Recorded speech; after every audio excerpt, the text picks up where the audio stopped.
Bonjour à toutes, bonjour à tous. C'est un plaisir de vous retrouver matinalement, comme toujours, pour un nouveau numéro de La Parenthèse qui vous entretiendra jusqu'à 9 heures. Merci de nous rester fidèles pour d'agréables moments télévisuels de ce mardi qu'on démarre d'ailleurs avec de l'humour comme tous les matins avec l'humoriste web béninois Frido qu'on retrouve dans la minute de l'humoriste.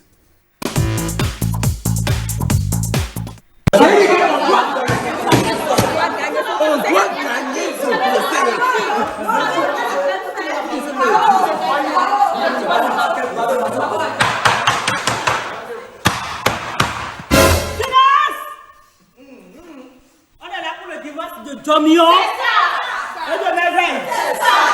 Maître, vous avez la parole. Merci votre honneur de m'avoir donné la parole. Parce que la parole, c'est la parole. Ça dit que, donne-moi le chouchou. Voyez ce qui va se passer ici là. Tu dois changer de chouchou. Votre honneur, ce qui va se passer ici aujourd'hui tout à l'heure là. Ma cliente a convoqué cet énergumène là. Sera des champs et des palmiers, sera palmier. Enlève tes pieds de la table. Tu mets tes pieds de la table sur le tribunal, tu ne respectes pas mon habit. Hein? Tu es de blessé maintenant. Pas d'agression. Mais je suis un homme de père. Quel père? Quel père? Donc, comme on est en train de dire là, elle l'a convoqué parce que le monsieur qui est ici, après plus de 6 ans de mariage, il la trompe. C'est-à-dire matin, midi, soir, il la trompe seulement. Ma cliente qui est là, elle ne l'a jamais trompé. Voici les mains de Guéhi. Elle ne l'a jamais trompé.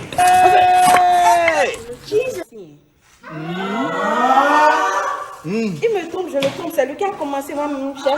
Voilà. Vous m'entendez ça, votre honneur? Vous m'entendez ça? Non seulement elle me trompe avec des hommes, mais elle me trompe aussi avec des femmes. Avec des femmes. Tu me fais quoi? Tu vas sauter sur toi. Regardez. Je vais le déchirer, je vais aller en prison avec elle. Une femme de droit. Regardez-moi ça. pas d'agression. Une sauvageonne comme ça. Comme sauvage. Comme un sauvage. Pas d'injure. Donc, c'est lui qui a commencé. Avec les trompés là, c'est lui qui a commencé. Maintenant, deuxième point qu'on est en train de réclamer ici. C'est-à-dire qu'ils se sont mariés sous le régime de communauté des biens. Elle travaille, lui aussi il travaille. Elle a ramené l'argent, c'est 50-50. Je demande la parole, votre honneur. Je demande la parole. Vous avez la parole. Merci, votre honneur. Attendez, je range ça d'abord. Ça coûte cher. Oui. Communauté de biens avec qui? C'est là. Mais c'est moi qui l'habille, c'est moi qui l'a fait. Elle ne fait rien de sa vie. Qu'est-ce que c'est? Donc moi, Plus des enfants à la maison. Je ne travaille pas, je ne fais rien, j'ai pas de diplôme. quel enfant même? Quel enfant? Je ne sais même pas si ces enfants-là sont de moi. Regardez. Ils sont de toi, ils ont ta grosse tête là, tu n'as pas Tu vu. vas te taire là. Tu vas te taire là. À Chao, tu vas dire que tu le trompais. Pendant papa, sous ton trou, sous toi. Tu vas dire que tu le trompais. Vous ne vous êtes pas bien entendu avec votre cliente. Vous ne vous êtes pas bien entendu avec votre cliente. C'est-à-dire que je suis découragé, toi. Tu ne veux pas dire que tu ne travaillais pas. Bon, tu ne travailles pas, tu veux me payer moi-même comment? L'argent que tu vas prendre là, je vais te payer avec. Tu gagnes un procès. Il a gagné pour ça là. Il a gagné. Donc, comme on est en train de dire là, troisième point, il a refusé la paternité de leur dernier. Oh, votre honneur. Votre honneur. Attendez, on va chercher ce dernier là. Amenez l'enfant. Oui. Où on est amené cet enfant? Regardez, c'est un enfant ça. Votre honneur, regardez. Voilà l'enfant. Viens ici, Poupi. Votre honneur. Poupi, viens. Et il s'appelle Poupi. Poupi. En 2021, on va appeler un enfant Poupi. Je l'appelais comment? Poupi, ne va pas. Voici l'enfant bien-aimé de la famille qui est en train de Votre refuser. honneur, regardez Pape de cet enfant là. Il est Monsieur. encore plus barbu que moi. Reconnaissez-vous la paternité de cet enfant? Votre honneur, je vous retourne la question. La seule personne qui pose la question ici, c'est moi. C'est des enfants. Votre honneur. C'est ton enfant, mais c'est pas ton enfant. Ce n'est pas mon enfant. Ce n'est pas mon enfant. Oh, regardez votre honneur, regardez-moi ça. Elle va à la maternité, elle me ramène un gars, elle dit c'est son enfant. Et c'est mon enfant. Mais regardez, votre honneur, dans ma famille, on ne peut pas avoir ça. Regarde. Votre honneur, je souffre. Attends, si c'est ça là, on va faire test d'ADN. On va faire test d'ADN. Je peux faire c'est son enfant qui est là. Pour une fois, je suis d'accord avec cette incompétente. Je vous suggère de faire le test d'ADN. Oui, Votre honneur. Madame l'avocate. Je ne sais pas son enfant. Tu es quoi? Je suis un petit pompier.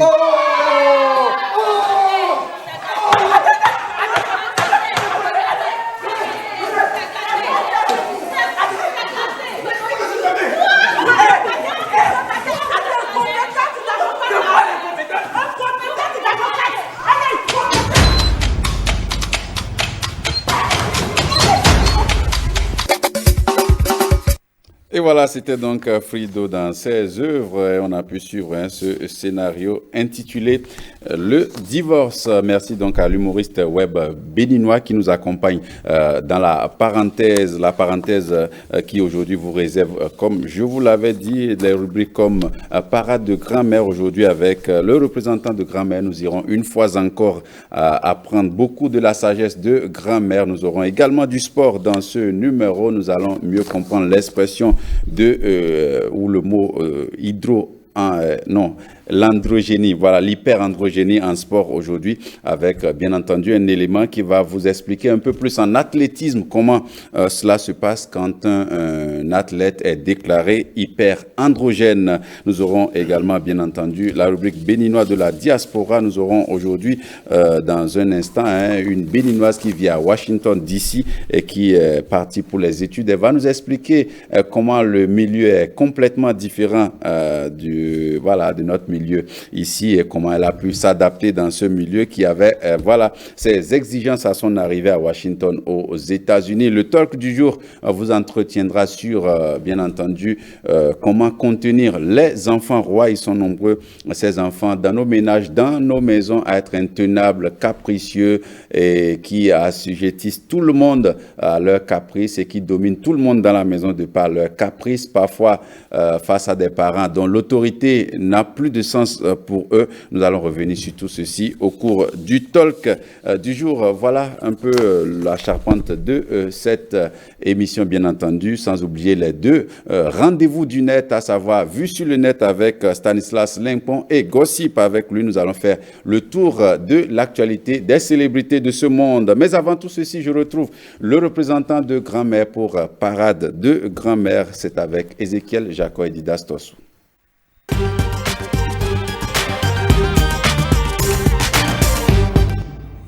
Ézéchiel, bonjour. Bonjour Bruno, Didas Tossou, bonjour. Bonjour. Chers téléspectateurs, bonjour, merci d'être encore là ce matin. Alors Bruno, comme toujours, on a pu tenir la soirée de conseil de grand-mère ce week-end et on a reçu plusieurs conseils, j'en ai retenu quelques-uns sur lesquels j'aimerais rebondir ce matin. Alors, grand-mère nous demande de ne jamais lancer de l'argent à une personne, à un mendiant, à n'importe qui. Parce que c'est un acte qui peut avoir certainement plusieurs conséquences. Dites-nous tout, Didas Tossou. Merci beaucoup. Bonjour, chers téléspectateurs. La sagesse de mise pour les petits-enfants de grand-mère. Lorsque vous parlez de l'argent qu'on lance à une personne ou à une personne mendiante, d'abord, l'argent, c'est comme c'est un instrument précieux où tout le monde recherche. Et on ne s'amuse pas avec l'argent. Il faut demander auprès de vos parents. On ne s'amuse pas avec l'argent. Même quand on trouve l'argent par terre, on se pose des questions. On ne prend pas ce qu'on trouve par terre comme ça. Donc, on peut dire que c'est un objet précieux. Précieux. Donc, on fait attention avec. Alors, pourquoi on ne lance pas l'argent à quelqu'un et qui plus est à un mendiant? Tout le monde n'est pas mendiant. Tout le monde n'est pas mendiant. Et celui qui est mendiant, on le reconnaît. La société reconnaît que celui-là est mendiant pour plusieurs raisons, pour plusieurs caractéristiques que la personne dispose. Donc, c'est peut-être un aveugle, c'est peut-être un handicapé, c'est peut-être... Donc, il a certains traits qui le différencient de nous et il a besoin de notre soutien. Lorsque celui-là a besoin de notre soutien, si c'est un aveugle et que vous voulez vous lancer l'argent, qu'est-ce que vous lui demandez de faire? Vous lui demandez de faire quoi? Ou bien il est handicapé, ou bien il n'a pas la main, mais Et comment est-ce que vous pensez que quelqu'un à qui vous lancez l'argent ira chercher? C'est très difficile. Et donc, on ne le fait pas parce que lorsque je remets l'argent dans la main de la personne mendiante, il profère des prières sur moi, des bénédictions sur moi. Les retours de ces bénédictions me font beaucoup de choses, beaucoup de bonheur. Mais lorsque vous lancez, c'est comme on dit dans notre langue, Yima Bodje, prends, laisse-moi, dégage. Non, vous n'allez pas recevoir les bénédictions qui vous dans ce sens. Donc, lorsque vous remettez directement dans les mains d'un mendiant ce dont il a besoin, ou bien ce que vous avez de votre cœur, parce qu'on ne donne pas comme ça, de votre cœur, vous remettez à un mendiant, c'est parce que votre conscience vous a dit quelque chose. S'il a besoin de quelque chose, et vous avez remis, vous avez le retour. Ce n'est pas les mendiants organisés, formels que vous avez dans les villes, je ne sais où on les rencontre. Non, les mendiants, on les reconnaît. Ils ne sont même pas nombreux dans les villages, dans les villes. Normalement, un mendiant, c'est vraiment quelqu'un qui est démuni, quelqu'un qui est miséreux, véritable. Il a des problèmes peut-être de santé et il faut apporter quelque chose. C'est différent de ceux que nous avons organisés où des gens sont même en veste, ils sont très bien portants et ils passent devant vous pour dire il faut bandémie de finir. Non, ça, ce n'est pas des mendiants. Ça, c'est des choses organisées. Mais un mendiant, on le reconnaît et on lui donne ce qu'on doit lui donner pour recevoir en retour le bonheur qu'il faut, la prière qu'il faut. Alors, est-ce que c'est le cas aussi si les personnes qui portent un handicap psychologique? Normalement, oui, puisque celui qui porte un handicap psychologique, c'est supposé aussi un mendiant. Il a des soucis, il ne se reconnaît plus, il ne se retrouve plus et il n'a plus une maison fixe pour aller manger, pour aller se faire servir. Donc, quand il vient vers vous, il faut lui donner à manger comme cela se doit. Vous prenez son bol, vous allez voir ces malades mentaux qui passent devant certaines bonnes dames. Ils ont peut-être leur bol ou quelque chose comme ça, leur plastique, et ils vous tendent, ils ne disent rien, ils vous tendent le plastique, et vous prenez, vous leur mettez ce que vous pouvez mettre, et vous dégagez. Demain, il peut encore revenir. S'il n'était pas malade, il ne va pas revenir comme ça. Quelqu'un qui est normal doit pas aller demander tout le temps le matin pour dire « donne-moi à manger ». Non, mais on constate aujourd'hui que ça se passe. Hein. Les gens sont bien portants, mais ils viennent vous gêner. Ceux-là, quand vous lancez l'argent, vous comprenez que c'est parce qu'il est bien portant et que vous n'allez rien recevoir de celui-là. De celui-là. Voilà. Alors, comment il faut donner de l'argent à une personne qui porte, par exemple, un handicap psychologique? Parce qu'il y a d'autres qui sont vraiment agressifs. Non, quand vous voulez donner quelque chose à quelqu'un, il ne va pas être agressif. Non. C'est quand vous provoquez quelqu'un que vous avez le retour. Quand vous l'insultez, vous pensez que non, il n'a pas perdu toutes les facultés. Donc, vous le provoquez, vous l'insultez, non. Mais lorsque vous passez et la personne est assise au bord de la voie, il a des problèmes pour se déplacer, ou bien c'est un malade mental, il passe et vous arrêtez, vous donnez 100 francs. Mais il peut faire la main comme ça. Il ne va pas jeter ce qu'il a dans sa main sur vous, non. Il faut faire le constat.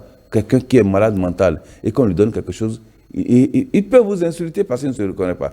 Mais il ne va pas quand même vous préoccuper de prendre le bâton pour vous chasser. Non. Maintenant, si vous êtes son parent, parfois quand on est parent à ces malades-là, parfois ils réagissent. Ça, c'est encore autre chose. Voilà. Alors, sur cette première leçon, que peut-on retenir concrètement? Vous voulez faire du bien à quelqu'un, ne le faites pas de façon désinvolte. Faites-le avec conscience. Et qui plus est, un mendiant, c'est quelqu'un qui a une situation dans la société et qui a besoin de couverture, qui a besoin de sécurité.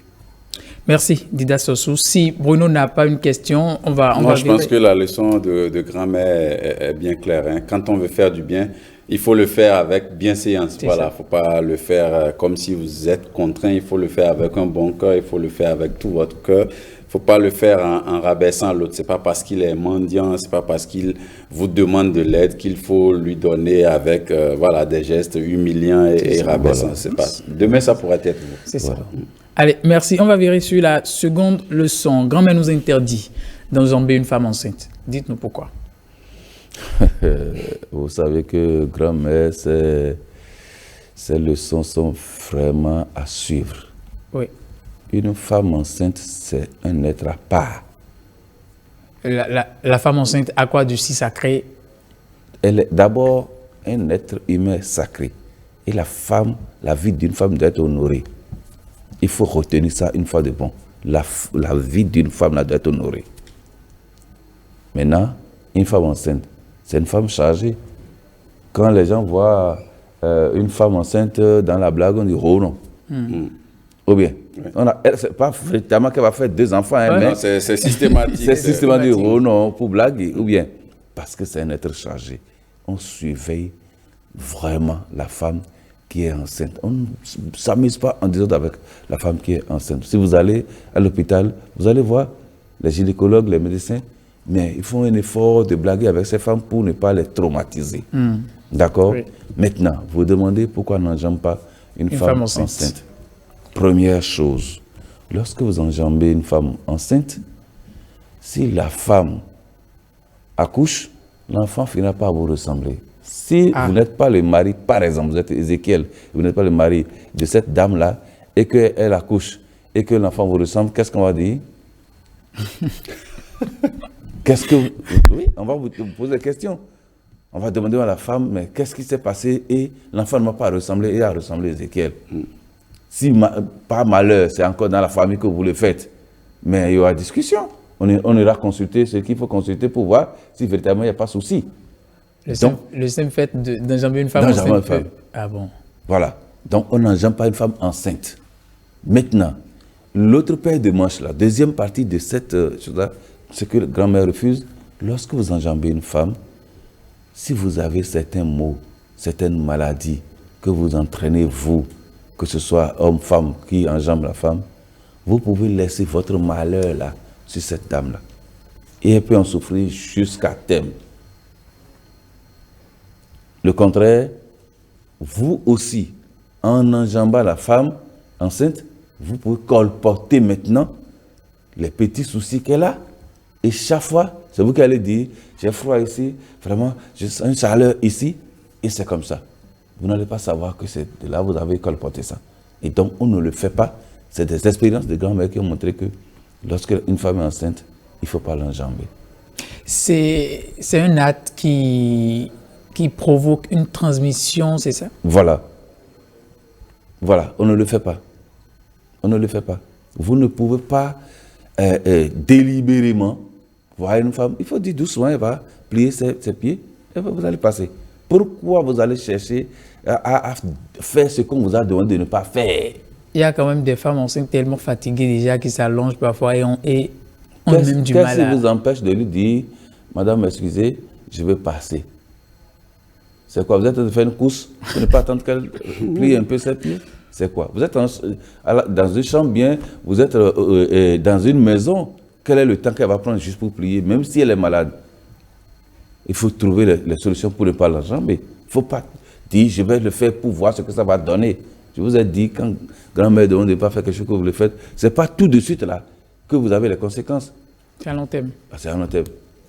Tu verras là. C'est pas tu verras à 10 heures ou bien à 15 heures ou demain matin. Non, tu le verras vraiment. Mais tu ne sauras pas que c'est ce que tu as créé là, qui a cette conséquence-là. Et j'ai toujours dit, ce que grand-mère dit, ce n'est pas taxé de religion ou de ci ou de ça. C'est notre culture. C'est la nature même ça. Alors, on le dit hein, que la femme et l'homme font une seule chair. Est-ce que l'homme peut enjamber sa femme enceinte, par exemple? Le mari peut enjamber sa femme enceinte, par exemple? Non. Vous savez, lorsque vous êtes ensemble, ce n'est pas tel qu'on le dit. Si vous le faites et que vous ne le savez pas, on va vous reprocher ça. Et vous allez revenir.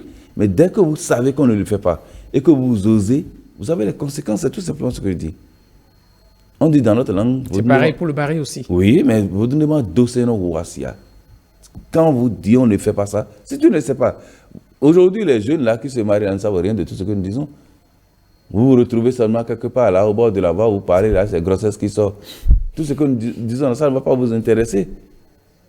Mais lorsqu'on vous explique, lorsque vous êtes en famille, lorsque votre maman ou votre papa ou votre beau-père, votre belle-mère vient à la maison pour dire on ne fait pas ci, on ne fait pas ça, on ne tape pas la femme, on ne fait pas ci, on dort l'autre, on fait ci, il faut suivre parce qu'ils ont fait des expériences. Et ils ont eu les avantages, et ils ont eu les conséquences. Suivez et vous aurez ce bonheur-là. C'est tout simplement ça. Ce n'est pas fait de religion, ce n'est pas fait de... Donc, il faut suivre. Si vous ne le savez pas, et c'est pourquoi, vous allez constater, parfois les gens disent, et d'asilo tokome. Ça veut dire quoi? Ce n'est pas en famille, on ne s'est pas concerté, okay. On n'a pas vu, on n'a pas conseillé ces enfants-là, on n'a pas conseillé ce couple-là. On a peur de ce qui va sortir. Ce qui va sortir. C'est ça. C'est pourquoi dès qu'il y a un souci, on dit, va montrer tes parents. Nous voulons voir celle que tu suis ou celui que tu suis. Parce qu'on veut parler à celui-là. Voilà comment on se comporte dans la vie. C'est tout. Ce n'est pas fait d'argent, ce n'est pas fait de sous de ça. Il y a certaines règles de la vie, si vous les suivez, mais tout va bien. Et en termes de leçons, qu'est-ce qu'on va retenir? En termes de leçons, la femme qui est enceinte, il faut la garder avec précaution. On ne la gêne pas comme on veut. On ne fait pas sur la femme ce qu'on veut. La femme enceinte, par exemple, il y a des moments où elle ne se lève pas la nuit.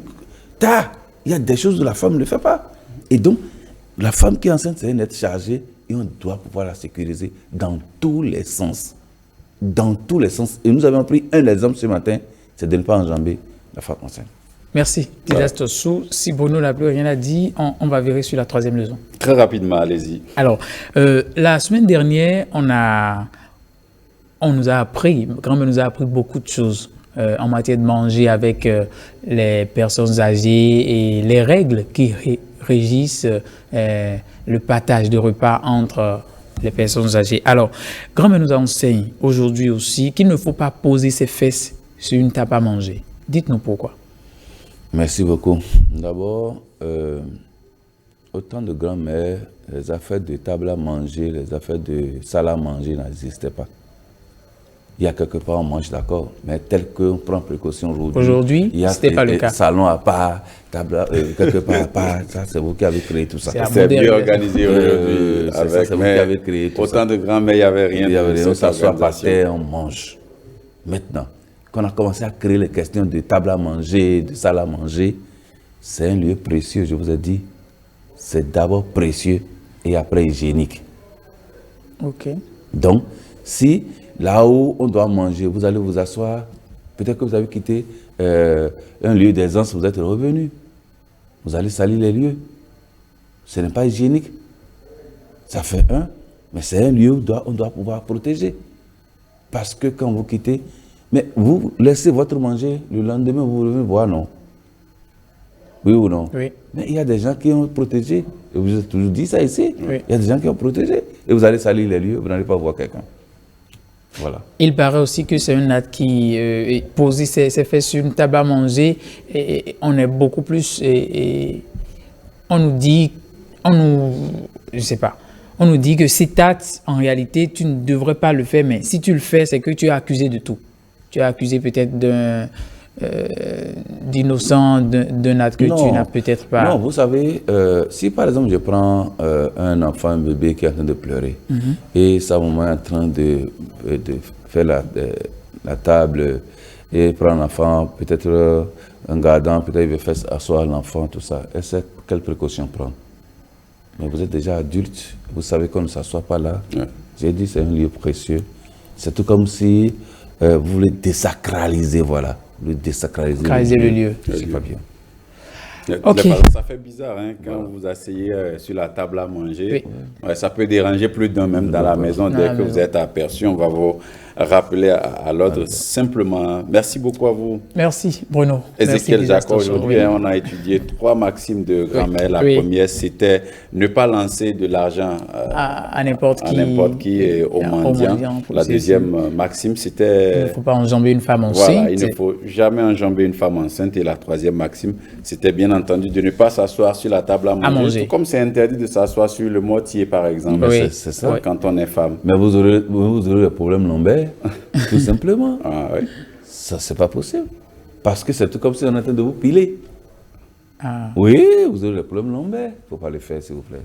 Voilà. Tout simplement. Voilà, grand-mère, hein, dans sa sagesse, hein, elle a toujours des interdits et quand vous les suivez, voilà, la vie est assez simple pour vous, mais quand vous vous permettez de violer la sagesse et d'enfreindre aux lois qui ont été mises en place par grand-mère avec sa sagesse, c'est un peu compliqué parce que c'est des actes qui ont toujours de conséquences. Parade de grand-mère, donc, c'est terminé pour ce mardi 30 août. Hein, je vous rappelle que c'est la rubrique qui passe en revue les maximes de grand-mère avec lesquelles nous avons grandi, ces interdits, on va dire, avec lesquels grand-mère nous a tous élevés et nous refusait un certain nombre de choses. On les passe en revue pour mieux les comprendre aujourd'hui avec un peu de recul parce que dans le feu de l'action, quand grand-mère interdisait les choses, on ne comprenait pas forcément. Oui. Il fallait juste exécuter sans avoir forcément d'explication. Mais aujourd'hui, avec un peu de recul et grâce aux représentants de grand-mère sur ce plateau, on comprend de mieux en mieux certains interdits de grand-mère. Alors, on va partir du côté des États-Unis pour notre rubrique béninois de la diaspora. Et aujourd'hui, on va suivre une béninoise qui vit. Elle est partie pour les études et tout se passe plutôt bien pour elle. Elle a nom Mélodie Koubi. Elle vit à Washington, donc aux États-Unis. Elle va nous raconter un peu comment elle s'est adaptée là-bas et combien le milieu, on va dire, de vie à Washington est carrément différent de celui d'ici. On parle de ce que personne n'a le temps pour son voisin. C'est parti pour Béninois de la diaspora.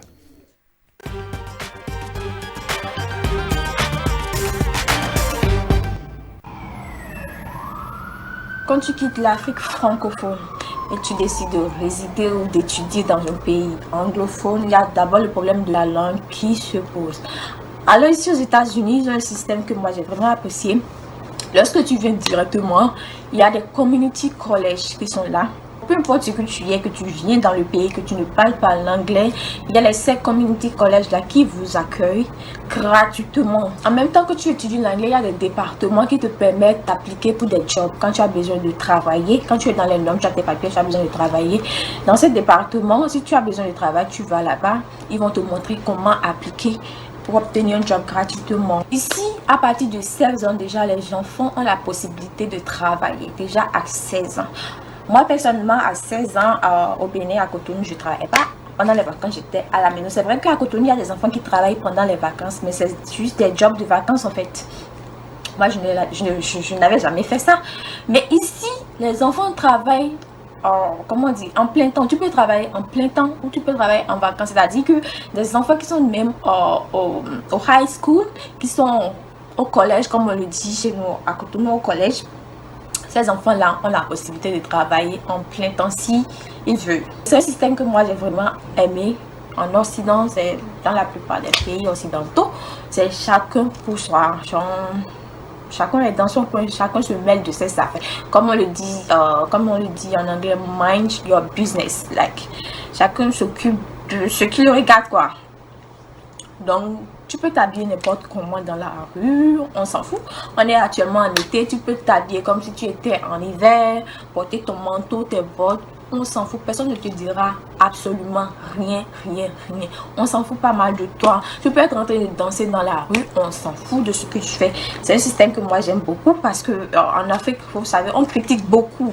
Mais s'il n'y a pas ça, les gens n'ont pas le temps. Chacun est occupé avec ses activités, les gens n'ont pas le temps, donc on s'en fout de ce que tu fais ce que tu veux. Moi j'aime trop ça en fait, parce que grâce à ça, j'étais quelqu'un de très timide, je sais pas, j'avais souvent peur du regard des autres et tout, mais depuis que je suis ici, moi je m'en fous, je fais, parce que je sais que personne s'occupe de moi en fait, donc je m'en fous, je fais ce que je veux, je sors dans la rue comme je veux et tout, donc c'est un truc que moi j'aime J'aime un peu, c'est pas mal quand même. Donc c'est un peu comme ça on vit. À peine on se salue dans la rue parce qu'on ne se connaît pas, donc on n'a pas besoin de se saluer. Chacun est pressé. Donc c'est un peu ça la vie en communauté ici. Bon, on vit comme ça.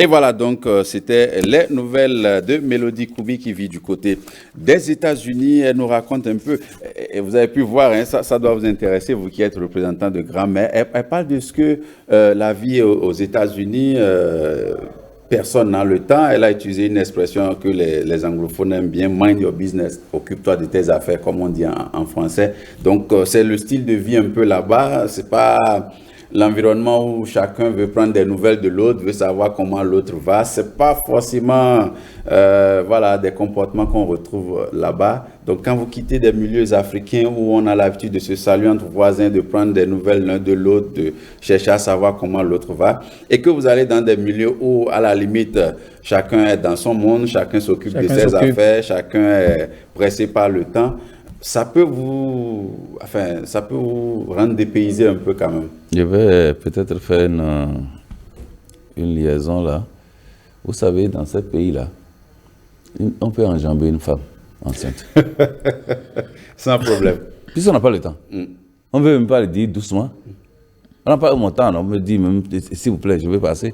Dès que la femme est là, ou bien quelqu'un, un mendiant veut lui donner l'argent, mais on lui jette ça par les choses là.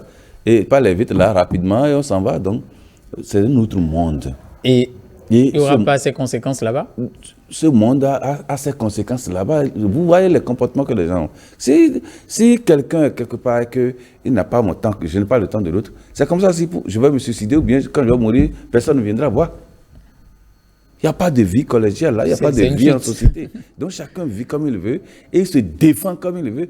Quand il y a un souci, l'hôpital, il va à l'hôpital, il y a un défaut, bon, il reste là, il meurt, on vient chercher. Alors que chez nous, lorsque vous avez un petit souci dans notre société, mais vous le dites, grand-mère, regarde avec vous, vos parents regardent, vous dites qu'est-ce qu'il a, qu'est-ce qu'on doit faire. Mais là-bas, ce n'est pas ça. Chacun, même un enfant là-bas, il se défend, il fait un effort de sortie de l'obèse. Donc, chacun se défend, mais c'est très difficile que ça. Et ça fait que quand quelqu'un trouve son argent, il est comme ça. Et il ne veut pas partager avec quelqu'un. Il ne veut pas partager avec quelqu'un. Et il est tout le temps haineux, il est tout le temps coléreux. Mais c'est notre soeur qui est là-bas, là, qui parle comme ça, dès qu'elle a un souci, elle peut aller à la police directement se plaindre. Parce qu'on l'a énervé, parce qu'on l'a empêché d'aller au service à l'heure, parce que. Chez nous ici, on doit s'asseoir pour dire pourquoi ça.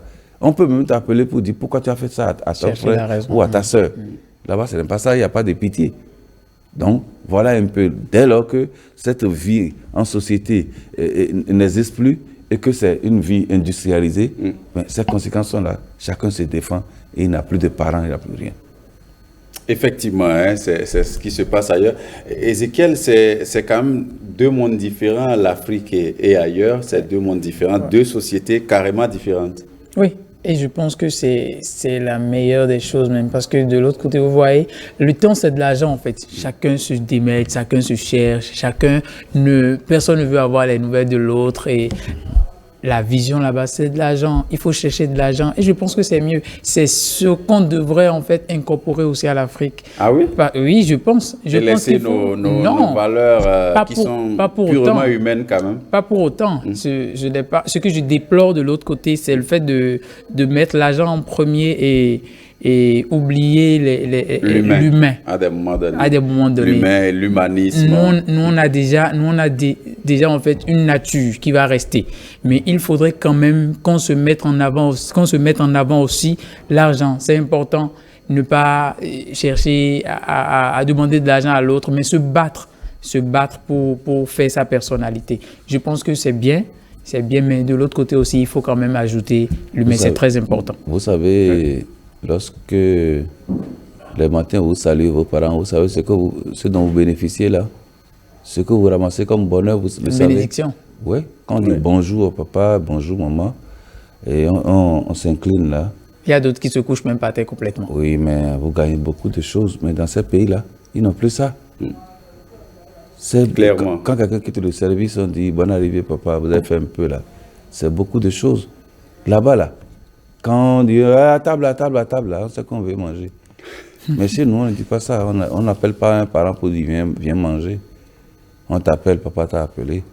Donc il y a des comportements que les gens ont parce que l'argent, l'industrialisation fait que, bon, on ne regarde plus, comme on l'a dit, tout est déshumanisé. Et c'est dommage. Si nous arrivons à ce niveau-là, et qu'on ne se connaît plus, mon enfant est loin, moi je suis loin de mon enfant, qu'est-ce que je suis arrivé faire sur la terre? L'argent. Il sera là, on va le laisser. Voilà, donc c'était la béninois de la diaspora et je le rappelle, donc nous avons pu prendre des nouvelles de Mélodie et Koubi, béninoise vivant du côté de Washington aux États-Unis. On va faire du sport. Oui. Vous aimez l'athlétisme? Oh, je l'adore. D'accord. Est-ce que vous avez une idée de ce que c'est que l'hyperandrogénie? L'hyperandrogénie, oui. Ça me dit bien, je pense. D'accord. Vous avez une idée de ce que c'est que l'hyperandrogénie? Alors, moi, je vous amène en sport, en athlétisme, précisément dans Lexi-Sport d'aujourd'hui. On va voir ce que c'est que l'hyperandrogénie et on va également passer en revue la vie d'une athlète qui a été au cœur d'une actualité entre-temps qui a vraiment défrayé la chronique, qui a été déclarée hyperandrogène par les instances fêtières de l'athlétisme mondial. Elle a été suspendue. C'est une femme, enfin, elle avait l'habitude de compétir dans la catégorie des femmes, mais après les tests, on a découvert qu'elle avait un taux élevé de testostérone, elle avait un taux élevé de tout ce qu'il y a de masculin en elle. Okay. Pourtant, c'était une femme. Donc, on l'a interdit donc désormais de compétir dans les rangs des femmes. Il s'agit de la Sud-Africaine Caster Semenya. Et cerise sur le gâteau, c'est qu'elle s'est mariée à une femme. Donc, voilà, c'est venu un peu confirmer tout ce que les gens pensaient. Donc, je vous ramène sur les traces de la vie de Caster Semenya, cette athlète reine du 800 mètres. Je sais même plus s'il faut dire roi aussi. Du 800 mètres. C'est parti pour Lexi-Sport.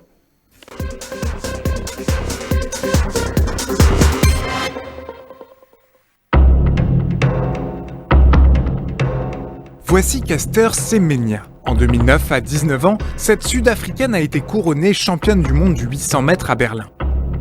Mais en coulisses, voici la question que lui pose un journaliste. I heard one that you born a man. What do you have to say about stuff like that? I have no idea about that thing because I haven't heard that thing. Who said it? And I don't know. I don't give a damn about it. Ce doute a été rapidement balayé, d'abord par sa famille qui présente son acte de naissance, puis par la Fédération internationale d'athlétisme qui la soumet à des tests de féminité. Et pourtant, près de 10 ans plus tard, après avoir gagné 2 titres olympiques et 3 titres de championne du monde, elle ne va pas pouvoir concourir dans les grandes compétitions, à moins de se soumettre à un traitement hormonal. Le motif, son hyperandrogénie.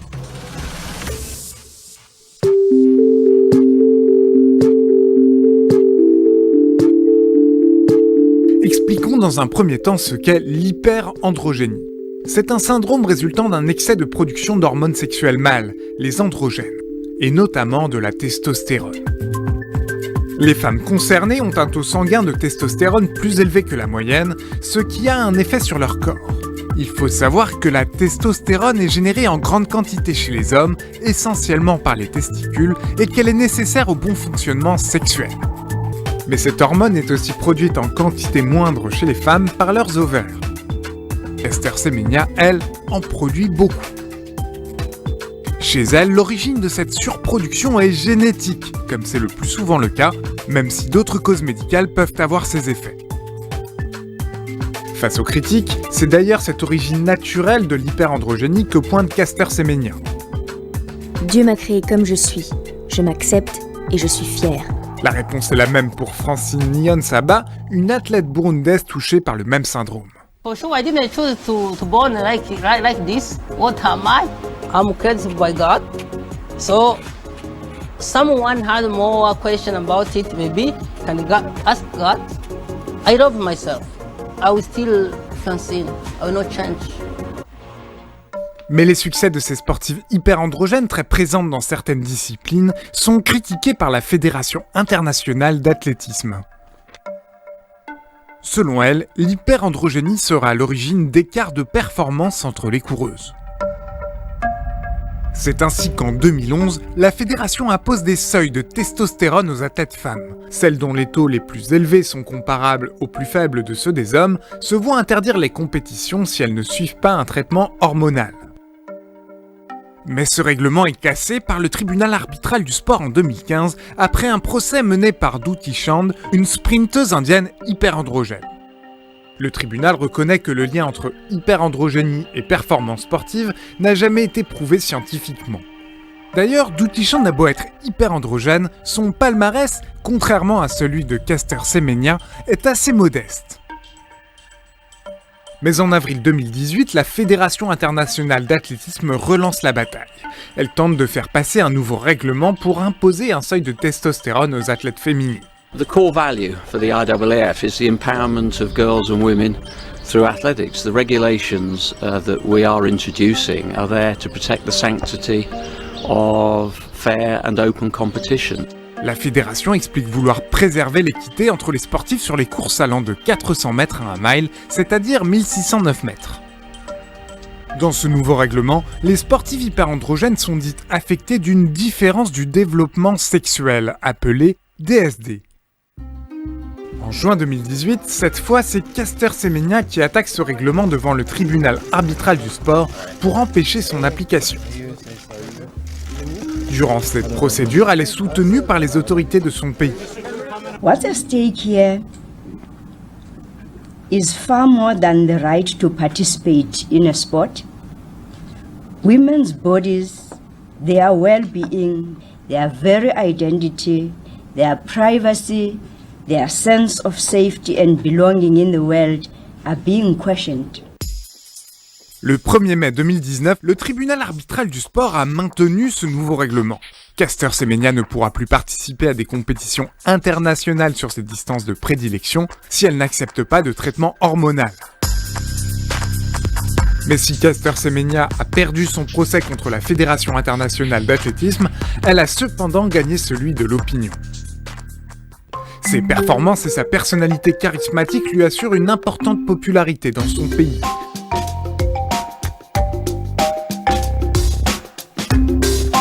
Elle profite de sa notoriété pour promouvoir le sport féminin et aussi les droits LGBT. Elle publie d'ailleurs régulièrement des photos de sa femme et d'elle sur les réseaux sociaux. Cible de critiques et de moqueries en 2009, Caster Semenya tient sa revanche. Elle est désormais devenue une égérie pour une multinationale de vêtements de sport.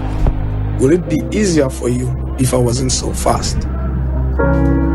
Elle a aussi été classée parmi les personnalités les plus influentes au monde par le magazine Time en 2018. Et sur les réseaux sociaux, de nombreux hashtags lui apportent un important soutien. Et voilà, c'était donc tout sur l'hyperandrogénie en athlétisme. On a pu voir un peu les exemples des cas d'hyperandrogénie en athlétisme, notamment la sud-africaine Caster Semenya qui a été entre-temps au cœur d'une actualité touchant à l'hyperandrogénie. Sa carrière en a pris un coup.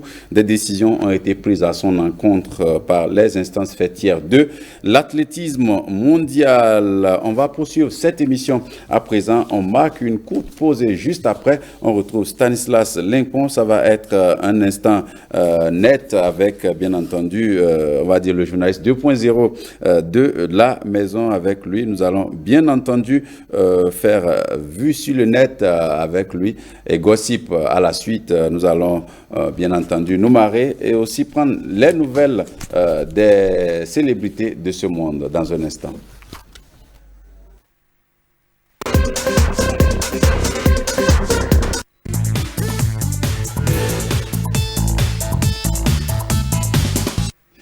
Et voilà, Stanislas Limpon, c'est l'instant net avec vous. Et chaque mardi, on a un instant vu sur le net et vous nous permettez bien entendu d'aller découvrir tout ce qui fait rire, tout ce qui a pu retenir l'attention bien entendu, tout ce qui a été drôle sur Internet.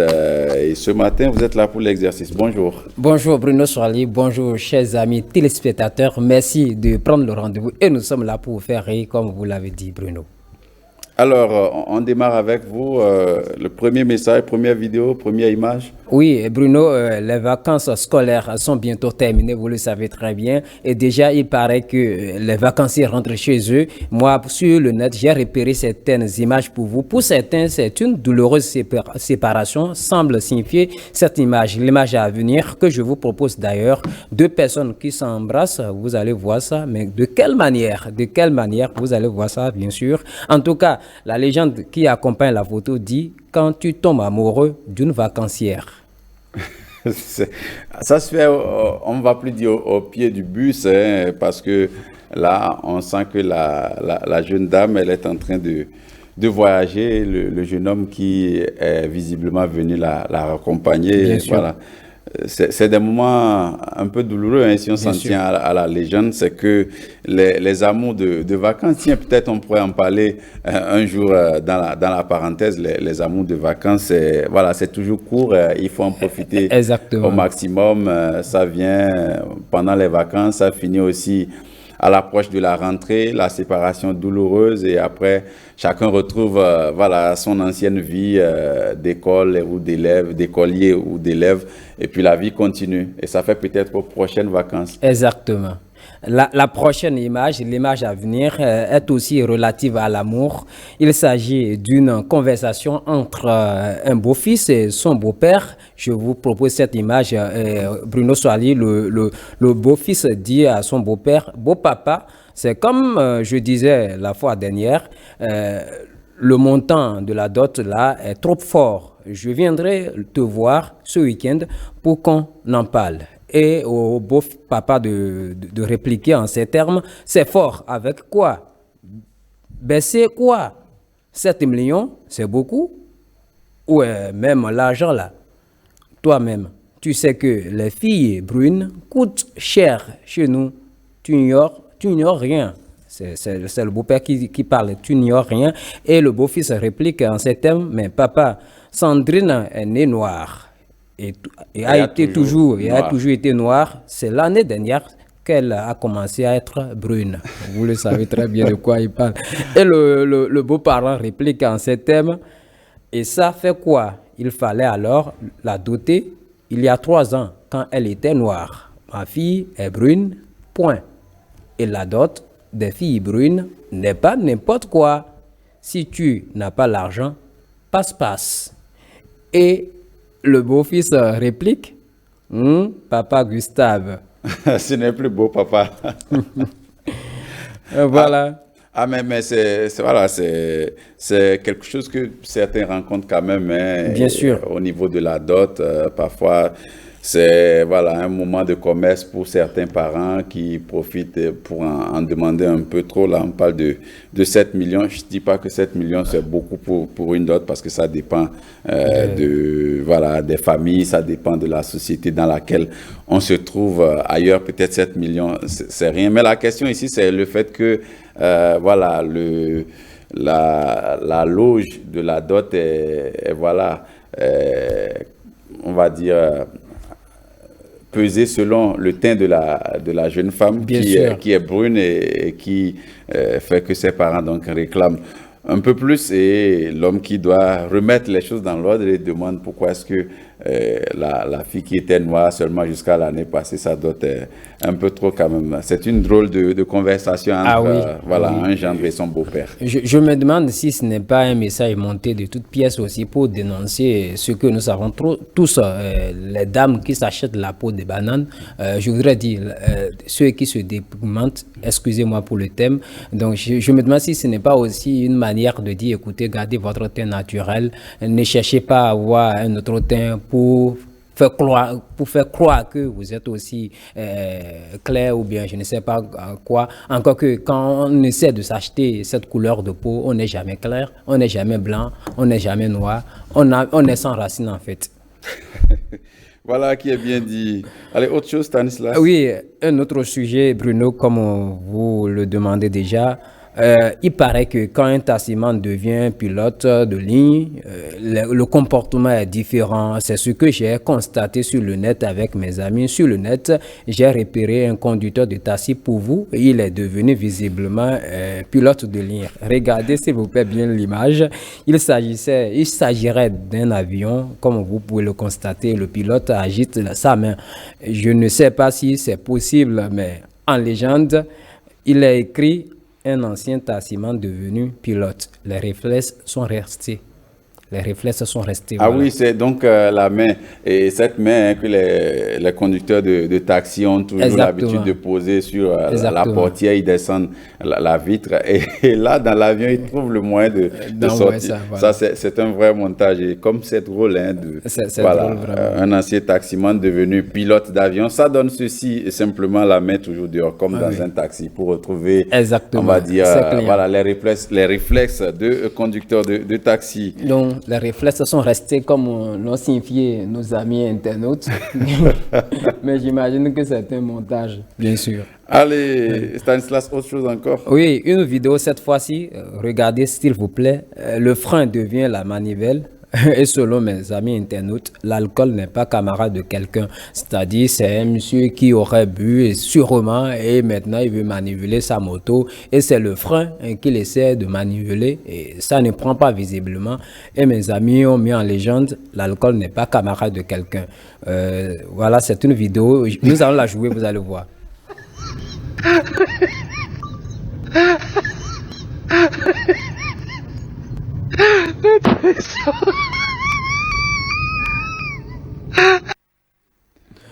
Voilà. Ah, mais c'est qu'il ne bougera jamais puisqu'il ne fait que mettre le pas sur voilà, le levier du frein. Donc, il ne pourra jamais bouger. S'il pense qu'il est en train de démarrer la moto, c'est qu'il se trompe.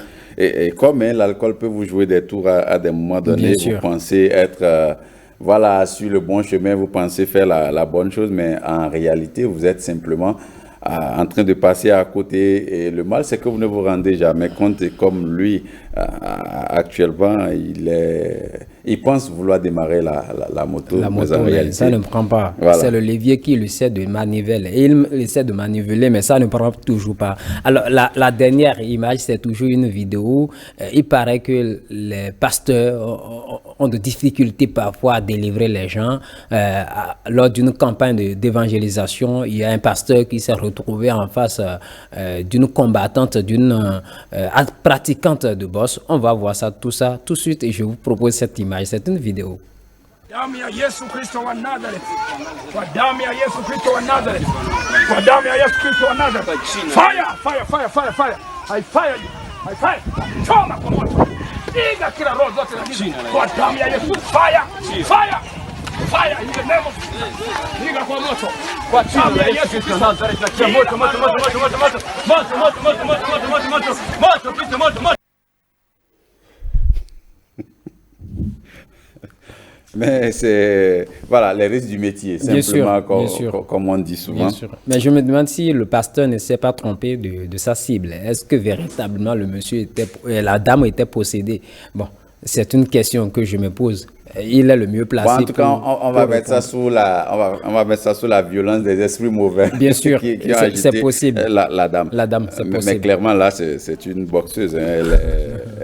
Elle est visiblement venue régler des comptes plutôt que de recevoir de la prière, parce que son attitude n'est pas du tout celle de quelqu'un qui veut recevoir la prière. Bon, c'est fini comme ça pour Vue sur le net. Pour Vue sur le net de ce mardi 30 août. Merci à vous, Stanislas Linkpon. Je vous retrouve juste après la pause que nous allons marquer, le temps pour nous de faire un clin d'œil, bien entendu, à des partenaires de l'Office de radiodiffusion et télévision du Bénin. La pause publicitaire et on revient juste après pour Gossip avec vous. On va prendre des nouvelles des célébrités du monde et après on va passer au talk. Je rappelle que pour le rendez-vous du talk aujourd'hui, on parle des enfants rois, ces enfants capricieux à mourir qui soumettent tout le monde à leur caprice dans la maison, dominent tout le monde. En réalité, ce sont les vrais patrons de la maison. Mais comment les canaliser? La réponse, c'est dans un instant avec mes invités et débatteurs qui vont s'installer. Mais ce sera après Gossip. On marque la pause et on retrouve Stanislas Linkpon pour Gossip.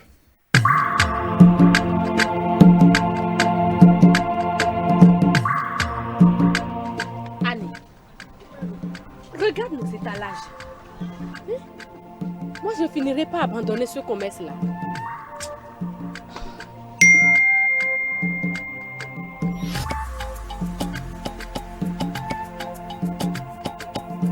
Un message amoureux.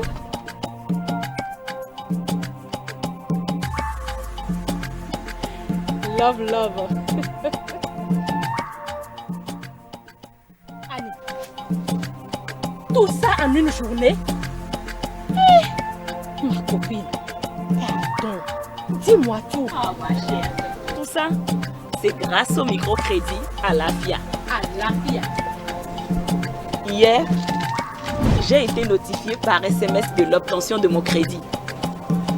J'ai vite retiré mon microcrédit via un transfert mobile, sans frais de retrait. Et voilà. Moi aussi, je suis devenue une grande. Tiens. Vous aussi, faites confiance au microcrédit à l'AFIA. Rendez-vous chez le SFD le plus proche. Souscrivez à l'offre de crédit et offrez-vous l'opportunité de réussir. En plus, c'est simple, à moins de coûts, sans frais de retrait et sans déplacement. Obtenez votre crédit depuis votre téléphone mobile. Microcrédit à l'AFIA. Le crédit qui vient à vous.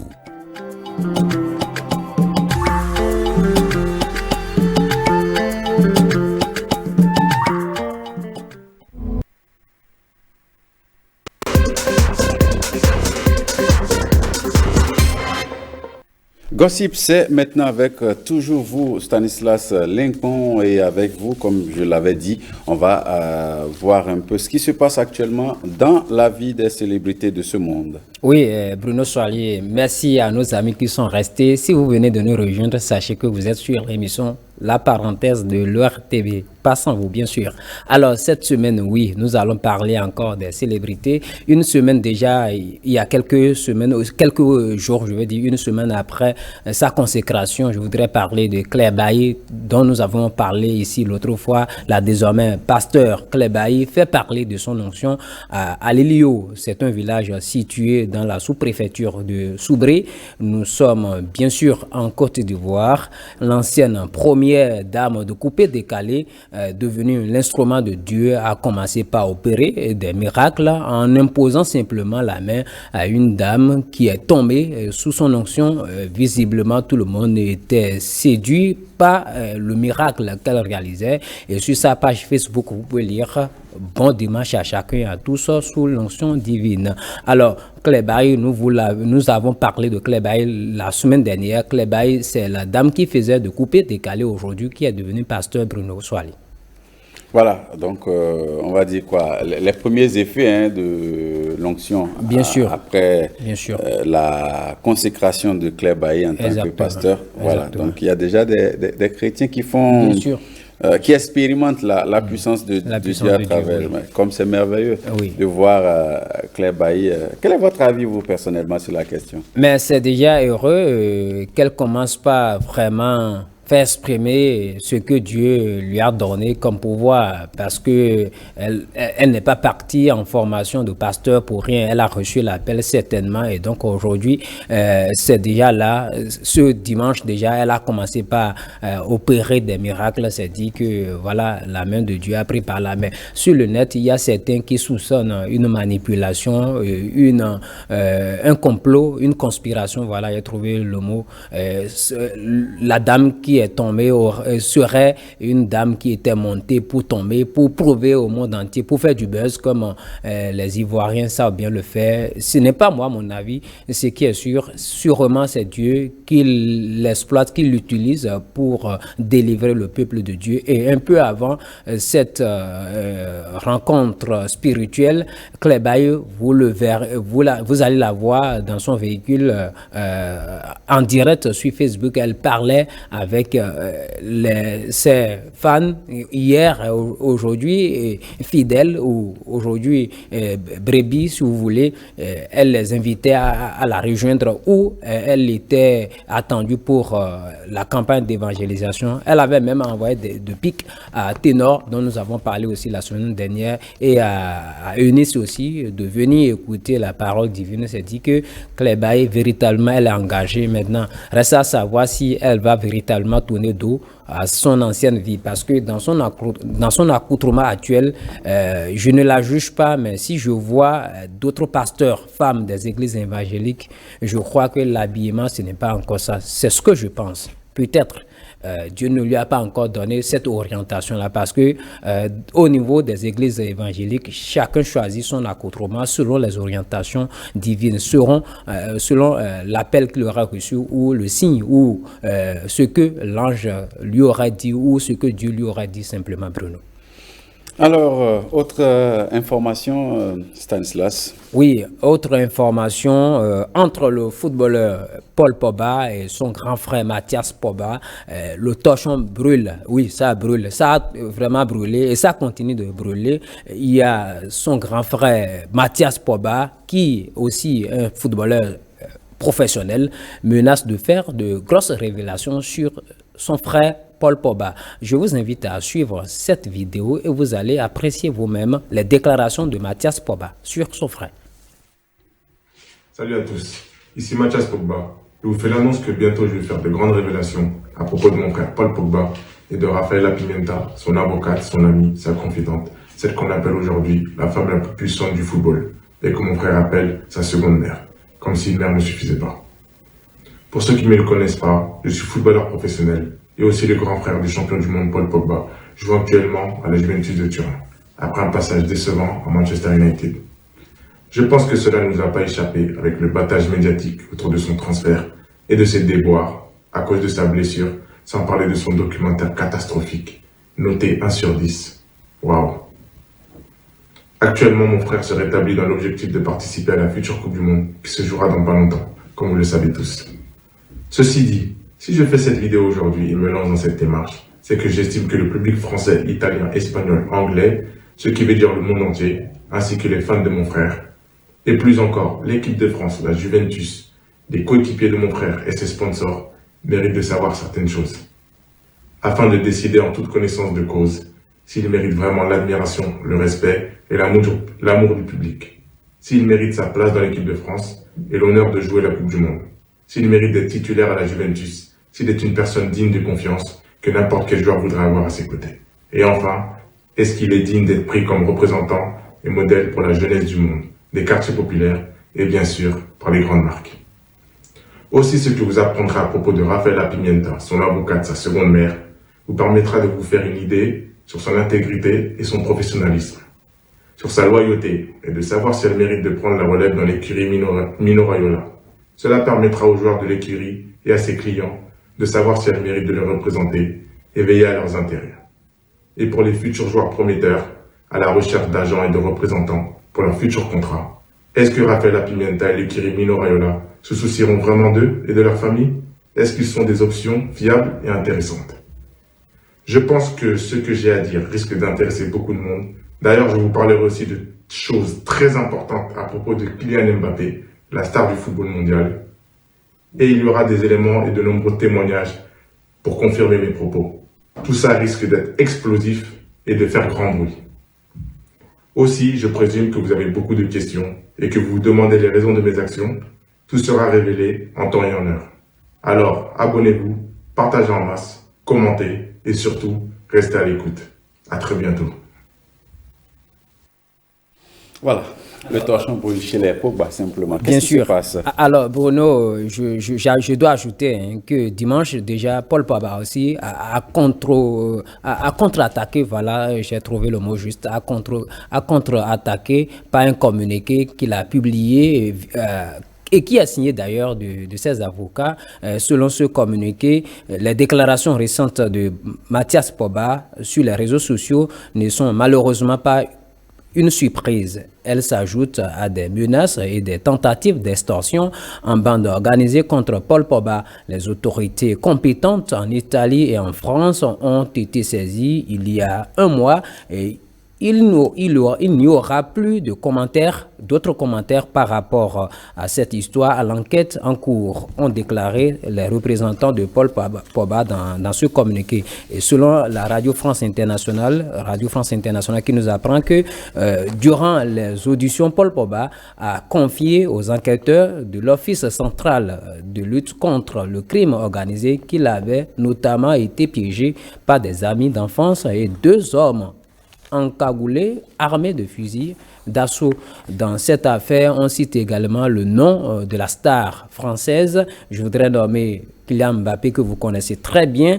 Paul Pogba a expliqué aux enquêteurs que ses maîtres chanteurs voulaient le discréditer en diffusant des messages dans lesquels il aurait demandé à un marabout et à son entourage familial de jeter un sort à la star du PSG, ce que le joueur a démenti. Voilà. Voilà, le torchon brûlé chez les Pogba. On sent quand même qu'il semble avoir une main invisible, parce que c'est dommage que des frères en arrivent à ce niveau, des frères qui ont toujours vécu dans la bonne ambiance, parce que sur les réseaux sociaux, il y a tellement de vidéos entre Mathias, Florentin et Paul, tous frères Pogba, qui ont passé de très bons moments, des moments bien ambiancés, comme on le dit souvent. Donc, mais derrière, personne ne pouvait imaginer que cette haine va commencer par s'installer. Mais c'est dommage. On va suivre le dossier pour voir. On va s'abstenir de commentaires. Bien sûr. Chacun a son avis sur la question. On va s'abstenir de commentaires. On va plutôt suivre l'actualité pour voir ce que ça va donner de toutes les façons. Paul Pogba, à la défense de ses avocats. De l'autre côté, il y a... Même sur la toile, Paul Pogba est beaucoup défendu. Oui. Mathias, on le lynche là-bas avec des commentaires qui ternissent son image.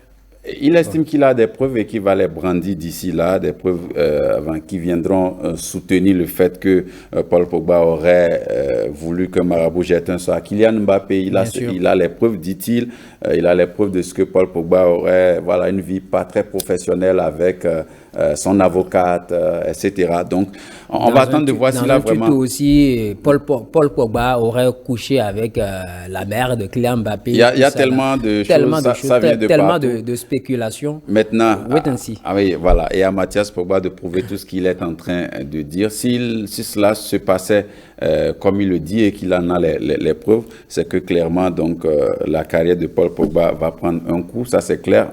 Il a dit, et le discours dans cette vidéo, on sent que c'est un discours préparé, tout a été rédigé. Donc, il n'est pas venu parler avec le cœur en fait, parce qu'il a tout rédigé.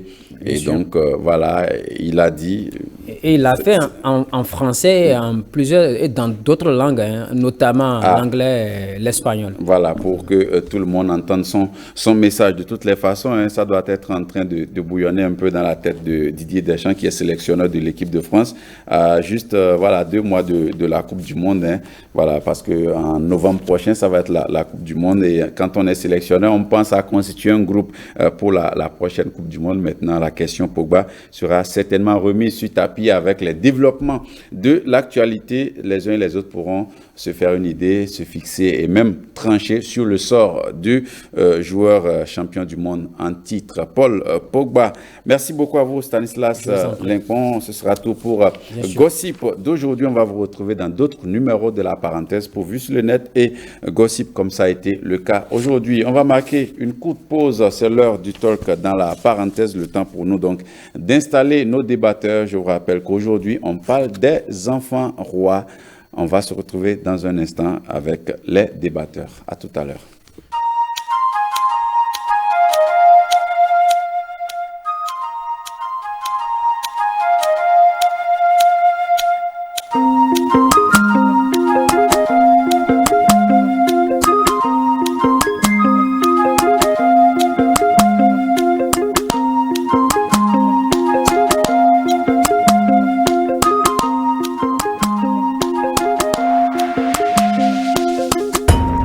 Rita, Cécile, Asiba et Yab travaillent péniblement. Mais ça, c'était avant. Avec le temps, elles ont pu bénéficier d'un crédit pour améliorer la production de leur gari. Aujourd'hui, parce que fidèle au remboursement du microcrédit à l'AFIA, ce groupe de caution solidaire a pu professionnaliser son activité et depuis lors, ces femmes battantes vivent pleinement leurs rêves. Remboursez votre crédit, c'est vous donner une chance d'en bénéficier à nouveau. Rechargez votre compte Mobile Money au moins du montant emprunté. Saisissez étoile 810 dièse, puis suivez les instructions et vous pourrez demander un montant plus élevé. Aujourd'hui, préparez votre avenir. Microcrédit à l'AFIA.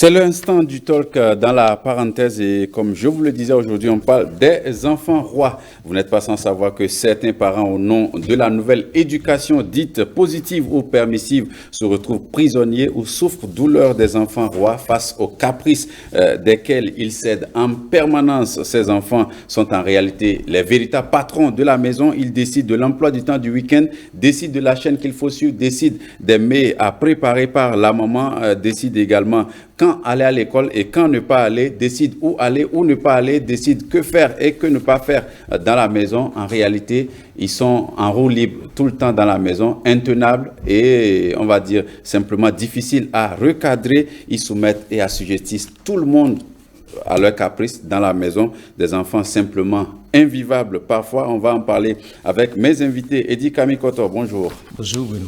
Voilà. Bonjour à tous. En face de vous, il y a Fidèle Honvou, c'est un psychologue. Bonjour à vous. Bonjour, monsieur Bruno. Et en face de vous également, Nabil Garba. C'est un parent, c'est un père de famille. Il va partager son expérience avec nous. Pas qu'il a d'enfants rois à la maison. Hein. Bonjour, Nabil. Bonjour, monsieur le journaliste. Et Stanislas Limpon qui est resté avec nous. Alors, on va dire, il y a parti, hein, c'est quoi un enfant roi qui peut me donner ici la définition d'un enfant roi? Monsieur le psychologue. Un enfant roi, il faut juste comprendre qu'il s'agit d'un thème qui renvoie à deux concepts. D'accord. Déjà, il y a une réunion de enfants et rois qui sont deux noms. Et donc, quand on parle d'enfant roi, on parle de quelqu'un qui a l'âge d'un enfant et en même temps qui se comporte comme roi. Qui se comporte comme roi, cela veut dire simplement que un roi a des sujets à qui il impose ce qu'il veut. Si un enfant se retrouve dans de pareilles conditions et est nommé enfant roi, c'est qu'il s'impose à ceux qui l'entourent, à savoir amis, parents, éducateurs, toute personne qui se retrouve dans son environnement doit obéir plutôt à ses désirs. Et quand je mets désir, c'est que je ne parle pas systématiquement de besoins. Il faut faire donc une différence entre les besoins de l'enfant utiles oui, pour son développement psychologique et autres, et maintenant ses désirs.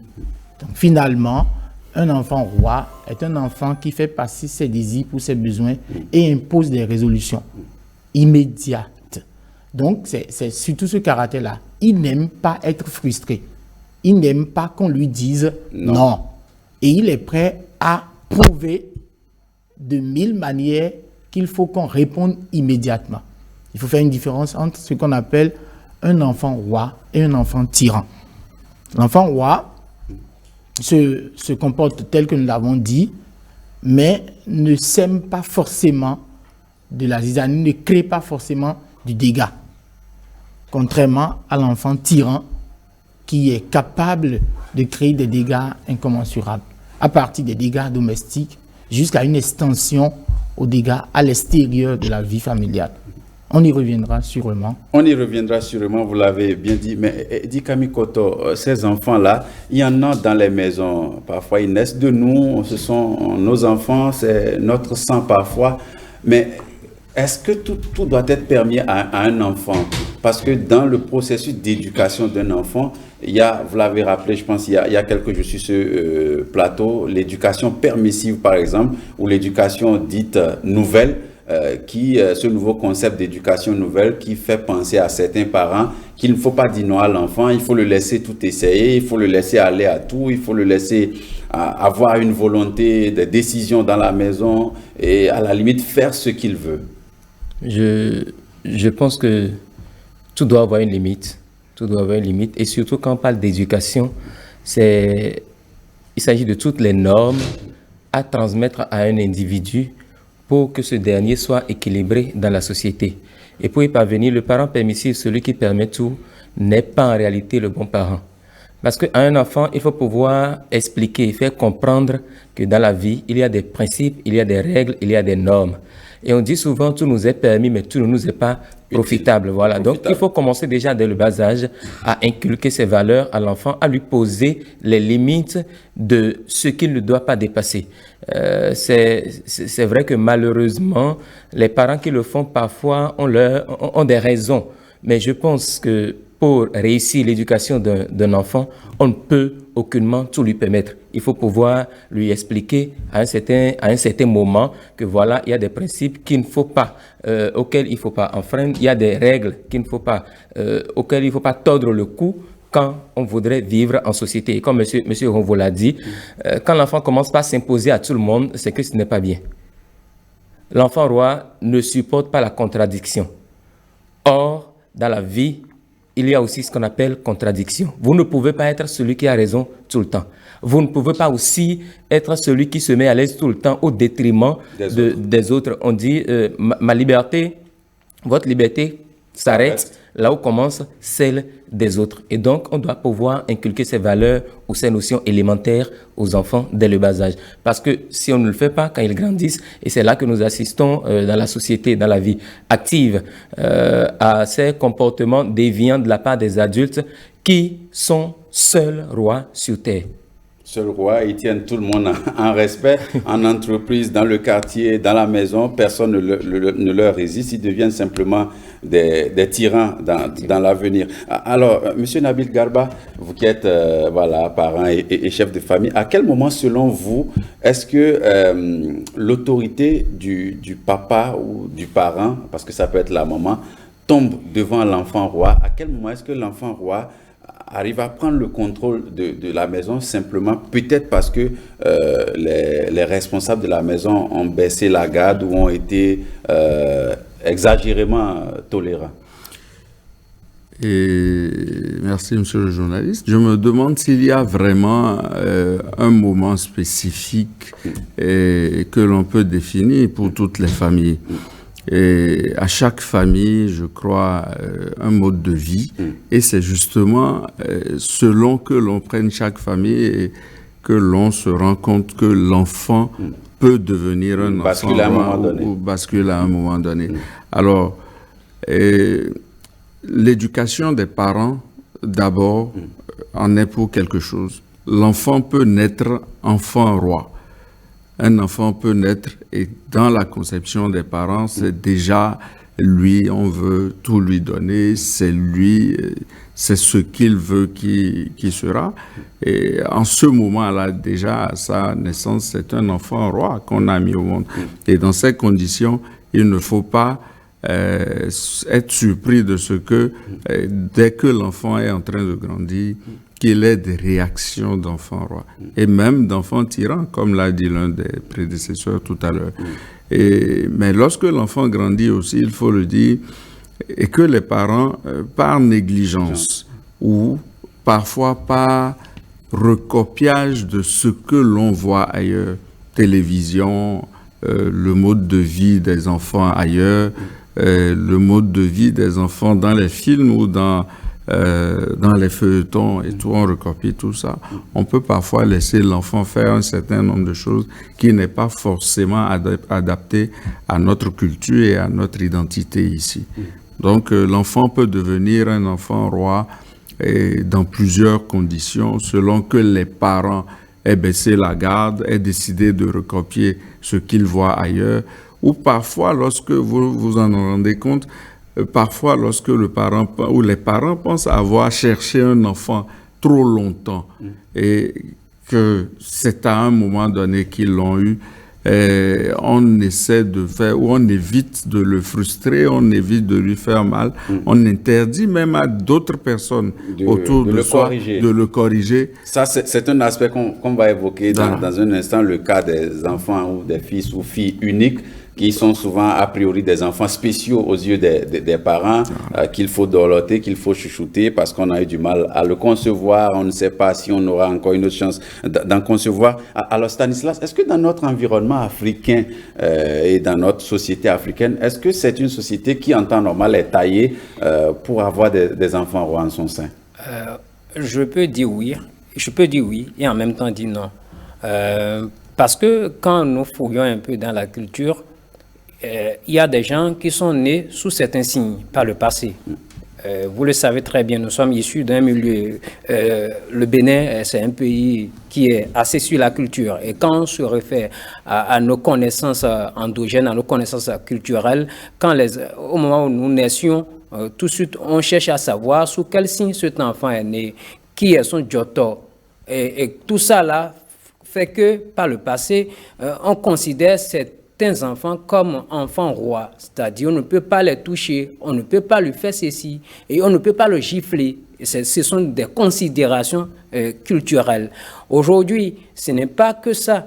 Encore que la plupart d'entre nous, aujourd'hui, nous sommes presque tous chrétiens, nous jeunes qui concevons aujourd'hui, nous jeunes qui mettons aujourd'hui des enfants au monde, nous sommes des intellectuels, nous sommes presque tous christianisés et donc, par conséquent, nous avons tendance à s'occidentaliser. On a envie de faire comme les Yovo et du coup, quand on se retrouve en famille, l'enfant qui vient de naître, quand quelqu'un nous rend visite, on dit c'est lui le roi, hein, c'est lui le chef de la maison, c'est lui le patron. Donc il y a la parole. Parce que même la Bible même dit, dites de bonnes choses sur votre vie et ça va s'accomplir. Et quand déjà vous mettez dans la tête de l'enfant qui vient de naître qu'il est le roi, qu'il est le chef de la famille et qu'il n'est pas encadré, il a tendance à développer certains comportements et que vous-même, ça va vous surprendre à la longue parce que vous considérez que moi j'ai souffert, mes parents m'ont fait ceci, et mes parents m'ont parlé de la sorte, je ne dois pas parler aux enfants, mais je vais parler avec eux. Parce que c'est ça aussi la tendance. Vous avez des auteurs qui recommandent qu'on ne parle pas aux enfants, mais qu'on parle avec les enfants. C'est-à-dire qu'on traite les enfants à pied... d'égal à égal. D'égal à égal, voilà. Donc, du coup, l'enfant considère que il est supérieur à son papa, il est supérieur à ses parents et c'est sa volonté qui passe devant celle des autres. D'abord dans la maison alors qu'il n'est pas le seul, on va dire, le seul membre de la famille. Alors, fidèle en vous, je veux savoir, hein, selon vous, et selon votre observation de ce phénomène, qui fabrique à la fin l'enfant roi dans la famille? Est-ce les parents ou l'enfant même qui se fabrique roi? Merci à nouveau et merci à tous mes prédécesseurs.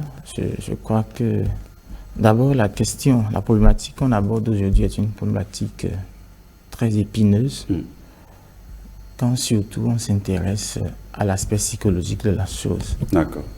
Et tout à l'heure, j'écoutais M. Stanislas indiquer déjà que dans notre culture, en se fondant sur nos valeurs culturelles et des signes, il y a certaines personnes qui peuvent déjà à la naissance être élevées en tant qu'enfants rois, suite à des totems, à des interviews, des consultations.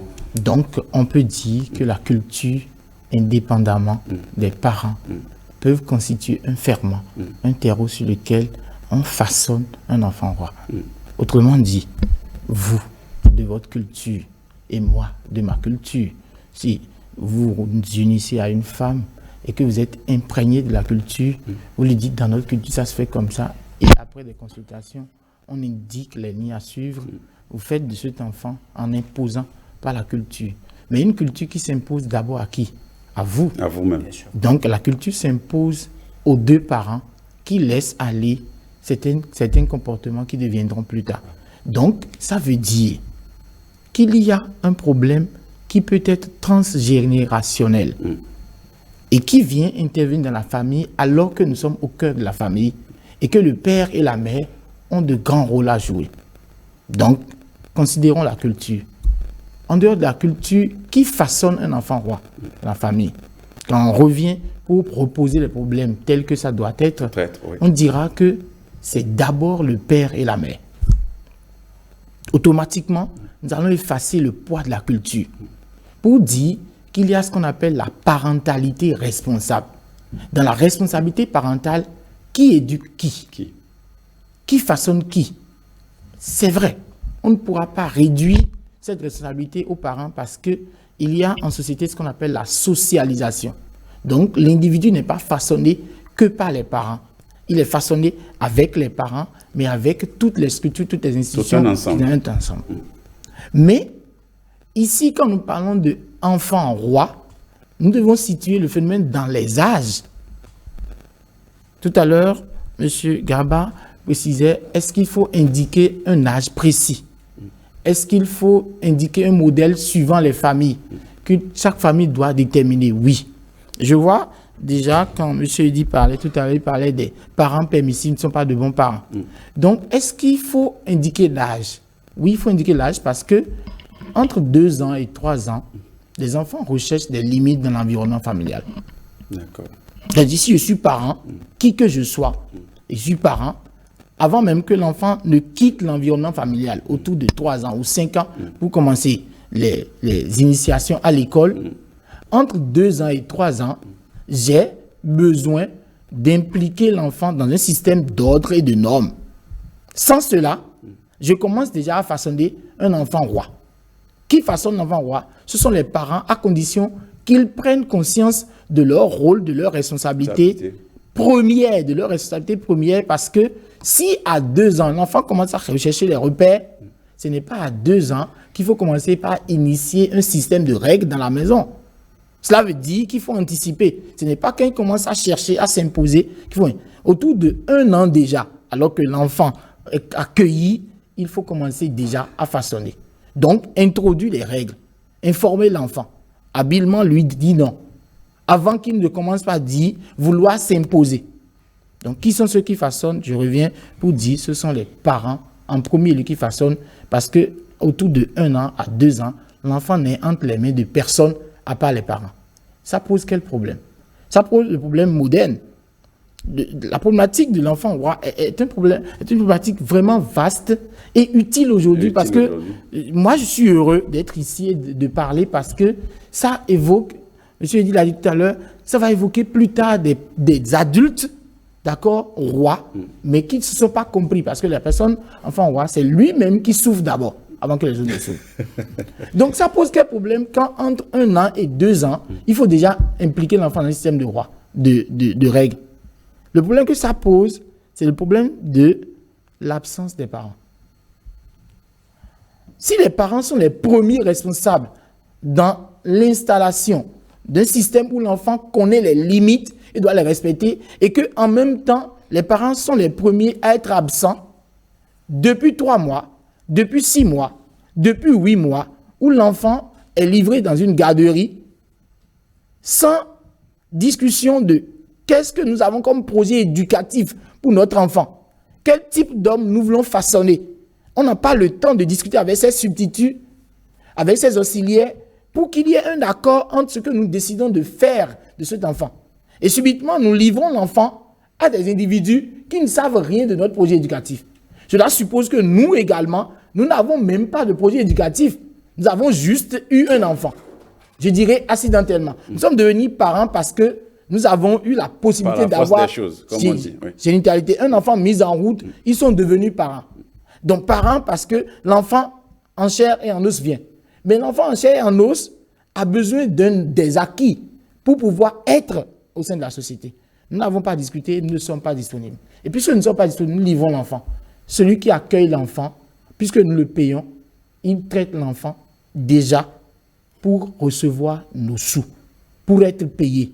Pour que sa garderie soit... Pour ne pas gâter le contrat. Et dans ces conditions, on commence déjà pas trop permettre à l'enfant. Nous récupérons notre enfant autour de 2 ans, 3 ans, pour le sortir d'une garderie, pour l'envoyer où? À la crèche. Et à la crèche, l'enfant est accueilli, emmailloté, marmonné, et le système continue. Cet enfant atterrit autour de 5 ans dans une école primaire, et c'est en ce moment que nous nous rendons compte que il y a du retard. Parfois, on ne se rend pas compte. Il y a un autre système de répétiteurs et autres. Et chacun de ceux-là veulent de l'argent. Finalement, On se retrouve avec un enfant autour de CE1, autour de 7 ans, 8 ans, et on voit qu'on a tout raté. On a tout raté. Donc, qui sont ceux qui façonnent? Qui sont ceux qui ont l'obligation de façonner un enfant? Et qui sont ceux qui fabriquent un enfant roi? Parce que ne sachant pas ou n'ayant pas pris les précautions qu'il faut, ce sont les parents. D'accord. On va revenir. Mais dit Camille Koto, quelle est la place donc dans l'éducation des enfants pour les empêcher de devenir des enfants rois qui tiennent tout le monde dans la maison de par leur caprice? Quelle est la place de la sensibilité des enfants? On a par exemple appris un enfant, une jeune fille d'une école de la place qui a eu de mauvais résultats scolaires, qui a été réprimandée par le parent. Elle est allée se couper les veines par exemple et a saigné parce qu'elle est sensible aux réprimandes, en tout cas telles qu'elles ont été faites par le parent. Vous avez des enfants qui se lèvent, point oui, point non, qui cassent la télévision dans la maison, qui cassent les armoires, qui jettent un peu partout les habits, qui renversent la table à manger ou qui renversent le plat de nourriture. Beaucoup d'attitudes quand même qui, on va dire, mettent en branle les sensibilités de l'enfant et son tempérament aussi. C'est, comme M. Ron vous le disait, c'est le parent d'abord. Émile Durkheim dira que l'éducation est l'action exercée par les générations adultes sur celles qui ne sont pas encore mûres pour la vie en société. Ça suppose que c'est d'abord les adultes qui doivent façonner les enfants. C'est leur rôle de façonner les enfants parce que ils sont aînés, ils sont géniteurs, ils ont eu de l'expérience, ils ont eu un parcours. Donc il y a des réalités de la vie qu'ils maîtrisent mieux que les enfants les plus jeunes. Ensuite, les sensibilités des enfants, on doit pouvoir les gérer. C'est justement pour cela que dans les 4 styles des parents, le parent doit faire l'équilibre, mais en misant beaucoup plus sur les styles démocratiques et autoritaires. Quels sont les 4 styles? Rappelez-les-nous en le démocratique, le permissif, l'autoritaire et le désengagé. Le permissif et le désengagé, il ne faut pas le conseiller, il ne faut pas le recommander ou les recommander parce qu'on ne peut pas permettre ou tout permettre aux enfants et on ne doit pas non plus se désintéresser totalement de ceux-là qui pourraient nous représenter demain. Et donc le parent doit veiller à ces détails-là. Mais le démocratique et l'autoritaire sont les 2 styles qu'on pourrait recommander. Le démocratique parce que c'est vrai, il faut établir des règles et permettre à chacun de pouvoir les respecter. On dit que la force d'une société, c'est sa capacité à respecter ce qu'elle-même a décidé de faire. Et c'est Sénèque qui l'a dit. Et donc, c'est important d'établir des règles et de permettre aux enfants de respecter ces règles-là parce que plus tard, ils sont appelés à vivre au sein d'une société. Mais en même temps, le parent doit pouvoir marquer son territoire avec son autorité. Il ne faut pas que l'autorité du parent soit bafouée au risque de se voir retirer le rôle de père ou de mère. Et donc, parlant de sensibilité des enfants, c'est parce que simplement les bases n'ont pas été posées qu'à un moment donné, les enfants se croient tout permis.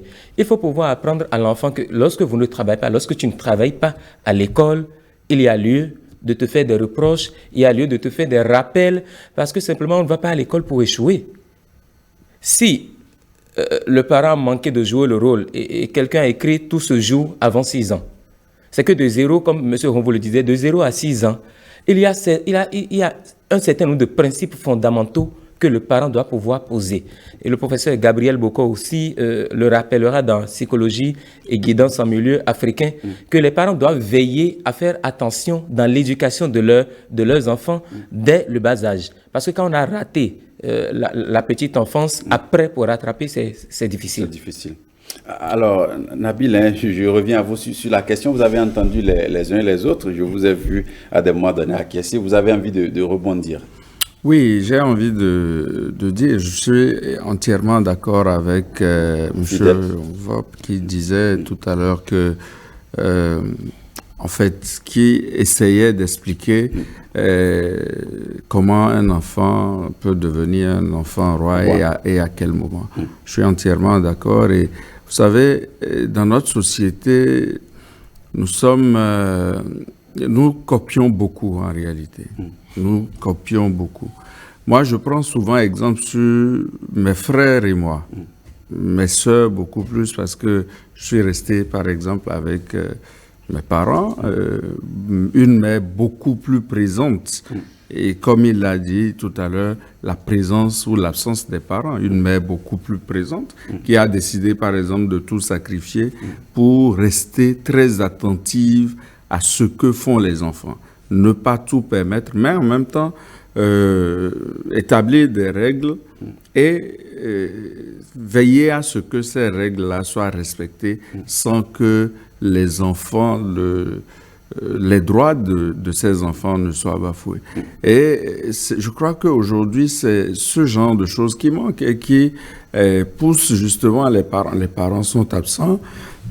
Lorsque vous laissez, moi, c'est ici, il faut le dire, hein, c'est aujourd'hui, c'est maintenant que je le vois beaucoup plus, cette affaire de garderie, de crèche et tout. Ce n'est pas pour faire de la contre-publicité pour ceux qui en ont, mais et vous êtes d'accord avec moi que lorsque vous avez laissé votre enfant toute une année à la garderie, que vous vous occupez d'autres choses, c'est vrai, il faut aller chercher, il faut aller, il faut faire manger l'enfant et tout, mais il faut être prêt avant d'avoir des enfants. Et sinon, forcément, votre enfant est livré à une éducation au hasard. Et ce n'est même pas que les enfants, seulement les enfants en bas âge, même les adultes. Quand je parle d'adultes, les adolescents jusqu'à un certain âge, des adultes qui vont par exemple à l'université, 18 ans, qui rentrent à l'université, si jusque-là vous ne le suivez pas, estimant qu'il est devenu un adulte, l'université va l'éduquer à sa manière et parfois on a des enfants bien éduqués au départ, en qui on a placé toute sa confiance, mais qui, au bout d'un certain temps, est arrivé à un âge donné, vire carrément à autre chose. Et donc, les parents doivent être véritablement présents dans l'éducation de leurs enfants. Il faut faire des choix. Il faut véritablement faire des choix. Et c'est là encore que je reviens sur mon cas où je disais tout à l'heure que une mère a décidé de tout sacrifier, de ne pas ressembler à toutes les autres mères qui se battent corps et âme et tout. Juste parce qu'elle voulait être quitte à sacrifier l'avenir des enfants. Mais un père en même temps qui sait que dans ces conditions, il faut que je fasse des efforts, doublement d'efforts, pour alors combler le vide au niveau de l'apport familial. Il faut forcément que je redouble d'efforts et pour que les enfants puissent s'en sortir. Bon, je crois un peu que c'est comme ça que ça devait se passer en principe. D'accord. Alors, Stanislas Lincoln, comment faire aussi, parce que dans les relations avec l'enfant, parfois certains parents sont dans, on va dire, le respect de la loi, et pensant qu'ils appliquent la loi à l'enfant et le respect des droits de l'enfant. Finalement, beaucoup de choses leur échappent et l'enfant, enfin dans l'exercice du respect ou dans le respect des droits de l'enfant, finalement, il y a des étincelles, il y a des déviances et après c'est incontrôlable. Alors, c'est vrai, l'enfant a des droits, mais n'oublions pas que l'enfant a aussi des devoirs vis-à-vis de ses parents. Et quand l'enfant a des devoirs vis-à-vis de ses parents, cela suppose que si je suis un parent, j'ai une responsabilité. L'enfant me doit certaines choses. Alors, si cet enfant, étant donné qu'il me doit certaines choses, il a l'obligation d'obéir à ce que je lui dis, d'obéir aux directives que je lui donne. C'est de là que la responsabilité parentale intervient, comme mes prédécesseurs l'ont mentionné déjà. Il faut être présent et aussi, M. Garba l'a dit tout à l'heure, on ne devient pas parent parce qu'on veut l'être. Il faut être responsable, il faut être prêt. Si vous n'êtes pas prêt, il ne faut pas s'engager. Aujourd'hui, nous avons eu la chance et que l'administration, les horaires de travail ont été réformés de sorte que déjà à 17h30, vous êtes libérés. Cela suppose qu'on veut favoriser la tâche à ceux qui sont couples fonctionnaires d'être plus ou moins présents aux côtés de leurs enfants. Cela n'est pas aussi suffisant que ça. Quand aujourd'hui nous voulons tous faire en sorte que mon enfant ressemble à celui que j'ai vu à la télé ou bien à l'enfant que j'ai vu dans un feuilleton, c'est de la fiction. On a dit le vide de couple, la vie familiale que j'ai vu dans un film, dans une fiction, on veut ressembler à ceux-là. Quand on se met cette image où on dit tais-toi, si tu as fait ceci, ne fais plus ça, demain je vais te punir ou bien je vais te priver de ta vie. Vous voyez, on s'oublie. On oublie ce qu'on est. Or, vous êtes africain. L'Africain est autoritaire. L'Africain donne des ordres. L'Africain n'est pas celui qui permet tout ou bien accepte tout, tolère tout. L'Africain donne des directives. L'Africain est prêt à dire à son enfant ce que tu as fait. Si tu reprends, je te tape. Il te tape sur le cou en même temps pour te dire est-ce que ce que tu as fait, tu es conscient que c'est mauvais? C'est comme ça qu'il faut responsabiliser l'enfant parce qu'il a des devoirs. Il faut le responsabiliser. Quand vous le responsabilisez, il a posé un acte, vous trouvez que c'est mauvais. Est-ce que j'étais puni pour rien? Est-ce que la punition que j'étais attribuée, infligée, est supérieure à ce que tu as fait? L'enfant étant conscient, il vous dira sûrement, non papa, vous avez raison. Il y a des enfants qui vous diront, même avant que vous ne rentrez à la maison, papa, j'ai fait ceci, s'il te plaît, ne me tape pas. Parce qu'il sait qu'il a fauté. Parce qu'il sait qu'il a dépassé les limites. Parce que quand on parle des droits, on parle aussi des devoirs. Quand vous dépassez vos limites, il faudrait que le père soit en mesure de punir, d'agir. Il y a aussi des mamans qui disent, j'ai souffert avant de mettre au monde mon enfant. Et donc on ne touche pas. J'ai connu des cas comme ça, où l'aîné de la famille a été tout le temps châtié. Excusez-moi pour le thème. Parce que ce faisant, si c'est exagéré, on est aussi en train de faire truc là, d'empiétiner ou bien de bafouer les droits de l'enfant. Mais cette fille a fait du groupe primaire, sinon du CESE, jusqu'à l'université sans échec. Mais l'enfant qui est considéré comme un enfant roi, le garçon que papa disait, pourquoi tu l'as tapé? Et si maman touche à l'enfant, dit non, il ne faut pas le taper. Aujourd'hui, il est devenu autre chose. Il n'a même pas pu avoir le BEPC. Il n'a pas pu l'avoir. Dommage. Et pour finir, on a fait, heureusement que le système éduque Max a réglé le problème aujourd'hui. Pour finir, qu'est-ce qu'ils ont fait? Ils ont pris par les privés pour qu'il aille en second, il a fait la seconde, il a fait la première, il a fait la terminale, le bac, c'est devenu un pèlerinage. Vous comprenez? C'est pour dire que quand vous ratez l'éducation, vous dites que vous n'allez pas châtier, vous n'allez pas réprimander. Il faut dire demain tu as fait ça, aujourd'hui, demain tu ne vas pas sur les films de dessins animés, tu as fait ça, ceci, je vais te priver de télé demain, tu as fait ça, ceci, je vais te priver. Ça ne règle pas le problème en fait. Il faut agir. Il faut pas parler avec eux souvent. Il faut parler aux enfants. Quand vous leur parlez, ils sont prêts à vous respecter. Quand je dis parler aux enfants, il faut donner des ordres. Quand vous parlez avec eux, vous les mettez au même pied d'égalité que vous. Vous considérez qu'ils sont égaux à vous. Or, ces enfants ne sont pas égaux. C'est vrai qu'ils ont des droits qu'on va respecter, on ne va pas les bafouer.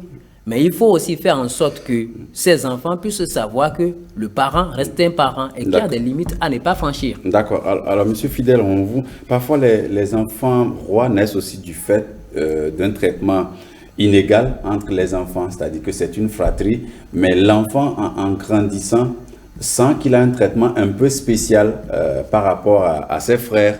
Et ça bâtit en lui quelqu'un d'un peu plus... Une royauté. Voilà, une royauté autour de lui, quelqu'un d'un peu plus spécial. Il se sent un peu spécial aux yeux des parents, c'est-à-dire que quand il est par exemple frappé, ça ne manque pas, hein, entre ses frères, quand il est frappé, la réaction des parents, elle est nette. Quand lui demande quelque chose, ça lui est tout de suite accordé, attribué. Il sent dans le traitement dans la fratrie qu'il est le plus favorisé. Ça peut bâtir en lui un enfant roi. Je suis entièrement d'accord. J'étais tellement content de tout ce que disait M. Stanislas Limpon parce que, vous voyez, j'ai dit la problématique de l'enfant roi dépasse peut-être le temps qu'on va y mettre ici, dépasse peut-être... Ah oui, vous avez raison de le dire, puisqu'il nous reste 15 minutes. Et en même temps, c'est dit, je sais parce que vous a inspiré, vous êtes au cœur, vous êtes avec Dikoto.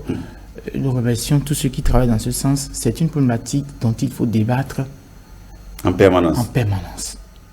Vous savez, il y a Janine Renier qui a travaillé sur l'enfant roi, l'enfant tyran et leur environnement. Elle a dit que la notion de l'enfant roi dépasse l'enfant roi tel que nous prenons et nous nommons l'individu et interpelle ce qu'on appelle la relation parent-enfant. Nous avons commencé par élaborer cette notion, mais c'est pour comprendre qu'il n'y aura jamais d'enfant roi sans la relation. Tout dépend donc de la qualité de la relation parent-enfant. Si nous ne nous concentrons rien que sur l'enfant, et après nous ne nous concentrons rien que sur le parent, nous allons juste faire une erreur. L'enfant, comme on l'a dit, est façonné par le parent dans un environnement. Tout à l'heure, M. Kotor, mon cher collègue, parlait des 4 styles. Il faut parler de la structure familiale. Il faut parler des styles mis en place, des styles éducatifs mis en place. Ça veut dire, quand nous sommes dans le style permissif, quand nous sommes dans le style désengagé, que Baumring réunit, désengagé et permissif, elle réunit les deux pour dire c'est le même style. Le style autoritaire et le style démocratique façonnent quel type d'homme? Tout à l'heure, il évoquait, sans mentionner, le style autoritaire, autocratique, qui écrase l'enfant. Qui écrase. Et tout enfant écrasé a 2 possibilités.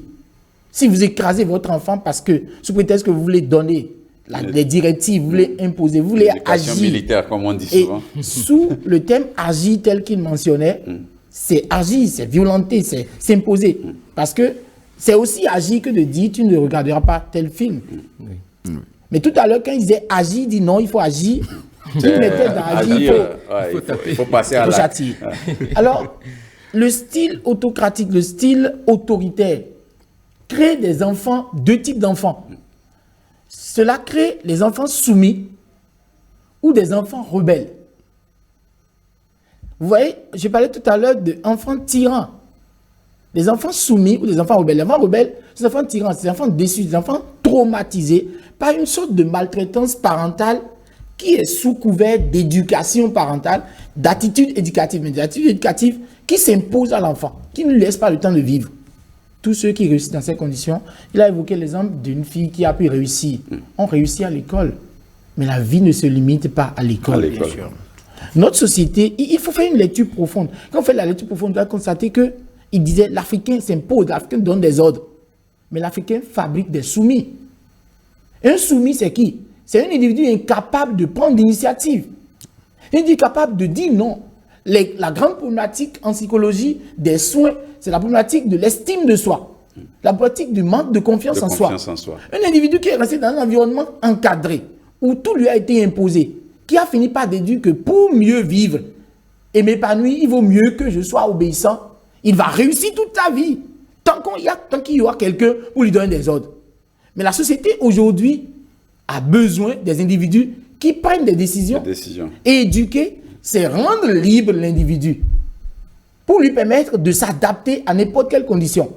Mais éduquer en exigeant, c'est faire de l'enfant un soumis, incapable de prendre des décisions. Notre société, nous allons fouiller, nous allons constater qu'il y a plus de soumis que d'individus capables de prendre des décisions. Des initiatives. Le deuxième côté, c'est des enfants rebelles qui vont dire « maintenant j'en ai marre ». Vous allez voir des enfants qui, ayant été longtemps frappés, vont dire un jour au père « donne autant de coups que tu veux. Si tu veux, tue-moi. Mais aujourd'hui, je ne ferai pas. » Et il ne va pas faire. Et à la longue, il va quitter la maison. Il y a donc des risques de la délinquance juvénile. Allez fouiller les 2 côtés. Donc, autoritaire, oui. Et il a su bien dire, il faut mêler autoritaire et démocratique. Tout se résume à la limite que j'impose et tout se résume à la rationalisation. C'est-à-dire que j'implique l'enfant et je raisonne avec lui. Je ne lui parle pas d'égal à égal. Vous voyez, il y a, dans tout ce que nous disons, j'ai un enfant que j'éduque, à qui j'impose des normes, mais que je ne martyrise pas. Mais qui se sent responsable. Toute l'éducation se résume à rendre l'individu responsable. Mais on ne rend pas quelqu'un responsable en le punissant. Quand vous punissez un enfant en le tapant, il se dit, si j'ai brisé les verres, il ne m'a pas tapé. Mais l'autre dit, tu as brisé les verres. Qu'est-ce que tu constates? Qu'est-ce qu'on peut faire? Est-ce que c'est fini? Est-ce qu'on n'aura pas besoin des verres? Qu'est-ce que tu penses qu'on peut faire pour retrouver des verres? C'est-à-dire que toute la société, toute la vie sociale amènera l'enfant à assumer, à répondre de ses actes. Parfois, on ne va pas le taper, mais on va lui dire de répondre de ses actes. La famille a besoin très tôt de l'habituer à répondre de ses actes. Et ainsi, on l'aide à devenir un homme équilibré. Celui qu'on veut pour demain, c'est quelqu'un d'équilibré. Ce n'est pas quelqu'un de soumis, ce n'est pas quelqu'un de rebelle. C'est quelqu'un d'équilibré qui est créatif. Donc, dans ces conditions, il faut comprendre que le style qui favorise la formation d'un enfant qui n'est pas rebelle, qui n'est pas soumis, donc qui n'est pas un enfant roi, c'est le style qui responsabilise les parents. Mais le grave problème que nous avons, au-delà de tout ce qu'on a évoqué, c'est que nous avons aujourd'hui un système d'effacement des différences. Pendant que nous sommes dans l'ère où on dit nous sommes différents, nous clamons, nous sommes différents, il faut respecter la différence de chacun, il faut que la femme... Nous sommes en train d'atteindre un niveau où on connaît l'effacement des différences. Parce que les mêmes disent nous sommes différents, et les mêmes disent qu'il y a plutôt différence entre hommes et femmes. Les mêmes disent nous sommes différents, et les mêmes disent qu'il a dit les enfants et les adultes font en sorte qu'on soit pratiquement à pied d'égalité. C'est mal compris. Parce que dans le processus psychologique, l'enfant devient autonome comment? L'enfant devient autonome par le système, le processus qu'on appelle processus de différenciation. Par symbolisation, il arrive à faire, j'arrive à reconnaître que je suis différent de qui? De M. Bruno. Après cette différenciation, il y a l'autonomisation. Je ne serai jamais autonome si je n'arrive pas à me rendre compte que je suis différent de tel. Dans le système familial, dès que l'enfant grandit, il y a un problème fondamental. L'enfant croit qu'il est sa mère. Et vous avez évoqué ça tout à l'heure en disant qu'on a longtemps entendu la conception. Donc, dès que l'enfant est né, la mère n'a pas pu installer le système de différenciation. On a continué à marmonner l'enfant jusqu'à un âge où l'enfant se croit être la mère. La mère se croit être une continuité, à croire l'enfant dans sa continuité. Ce qui fait qu'on n'a pas fait la différenciation, puisque différenciation suppose séparation, détachement et renoncement. On ne s'est pas séparé de l'enfant. On n'a pas permis à l'enfant de se rendre compte que tu es différent de moi. L'enfant est resté tout dans le système où il croit que lui, il est la mère, ou bien lui, il est le père, et le père est toujours là. Il faut pouvoir permettre aux enfants de se différencier. Et enfin, il faut comprendre que nous avons aujourd'hui un grand taux de monoparentalité, un grand taux de divorce, un grand taux de mésentente familiale. Et quand il y a mésentente familiale, regardez bien ce qui se passe. Il y a déchirure. Quand il y a déchirure entre les parents, il y a déchirure avec les enfants. Mais il se pose un problème. Supposez un enfant qui est né et avec lui seul, les parents sont en conflit. Vous savez ce que les femmes font? Bon, les mères font. La mère s'accapare de l'enfant. La mère fait un système de symbiose. La mère ne se rend pas compte, mais la mère dit, bon, même si tu veux partir, pars. Mais je sais que mon enfant, on ne peut pas me l'arracher. Vous comprenez? En le faisant, l'enfant, il se croit tout permis parce qu'on lui donne le territoire. Tout, il faut qu'on lui permette tout. J'ai eu un cas où cet enfant... Et ça va être votre mot de la fin. On a encore juste 5 minutes. J'ai eu un cas où cet enfant a été vraiment comblé par les parents au début. Dès la naissance, le capital affectif de la mère a été totalement déversé sur qui? Sur l'enfant. Parce qu'il y a eu un petit conflit. Ils ne se sont pas compris. Ça a duré au-delà de 2 ans, vers 3 ans. Ils étaient là. Donc, cet enfant qui est resté seul, qui a été tellement comblé d'affection par la mère et avait pris déjà l'allure d'un enfant unique, traité en tant que tel. Et il est dans la peau de l'enfant roi. Quand, soudain, il y a eu leur conflit. À cause de leur conflit, la mère est encore plus proche de qui? De l'enfant que de ce père. Et soudain, ils ont réglé leur problème et un autre enfant est mis en route. Vous savez ce qui s'est passé? Non. C'est très grave. Il y a un concept, il y a un truc qu'on appelle la dépression infantile précoce. L'enfant a été soudainement, brutalement séparé de qui? De la mère. Il a fait tout ce qu'il a comme caprice. Il continue de faire. Vous avez parlé de mutilation, non? Les enfants rois font les mutations. C'est en fait juste pour dire ce que vous aviez l'habitude de me donner avant. Vous ne pouvez pas soudainement tout couper. Me couper cela. Donc, c'est un système complexe et ça fait appel à ce qu'on en discute longtemps pour clarifier que les causes sont parfois profondes et parfois liées au traumatisme vécu par les parents eux-mêmes qui n'ont pas pu faire le bilan de l'éducation reçue pour aller de l'avant. Je m'arrête là pour dire que... Non, je pense qu'il y a deux personnes. Non, c'est pas permis. Il y a 5 minutes encore. Merci beaucoup vraiment pour votre exposé sur la question. On va trouver la formule de retrouver ce thème autrement pour en parler. Vous l'avez dit, 1 heure de débat, ça n'a vraiment pas suffi. Edi Kamikoto, votre mot de la fin. Oui, merci. Je crois qu'il est fondamental, malgré aujourd'hui les droits et devoirs de l'enfant, de faire la démarcation entre ce qui est droit et ce qui est devoir. Et pour le rappeler, lorsqu'on a les 2 styles parentaux qu'on pourrait adopter, il faut pouvoir faire le juste milieu. Mais en épousant beaucoup plus le style démocratique, ce n'est pas parce qu'on parle de démocratique qu'il n'y a pas de règles, qu'il n'y a pas de principes. Il y a bel et bien de règles et de principes que les enfants doivent pouvoir suivre. Et j'aime bien citer aussi Joseph Lev qui dira que l'éducation est la mise en œuvre des moyens propres à développer, à former intellectuellement, psychologiquement, moralement, physiquement un enfant ou un adolescent par l'exploitation, la valorisation des ressources de son être. Cela suppose que éduquer, c'est tout un ensemble. Il ne suffit pas simplement, de faire une partie pour penser qu'on a éduqué les enfants. Il faut prendre en considération tout l'être, il faut prendre en considération toute la personnalité de l'enfant qu'on voudrait éduquer. Voilà, votre mot de la fin également, Nabil Kora.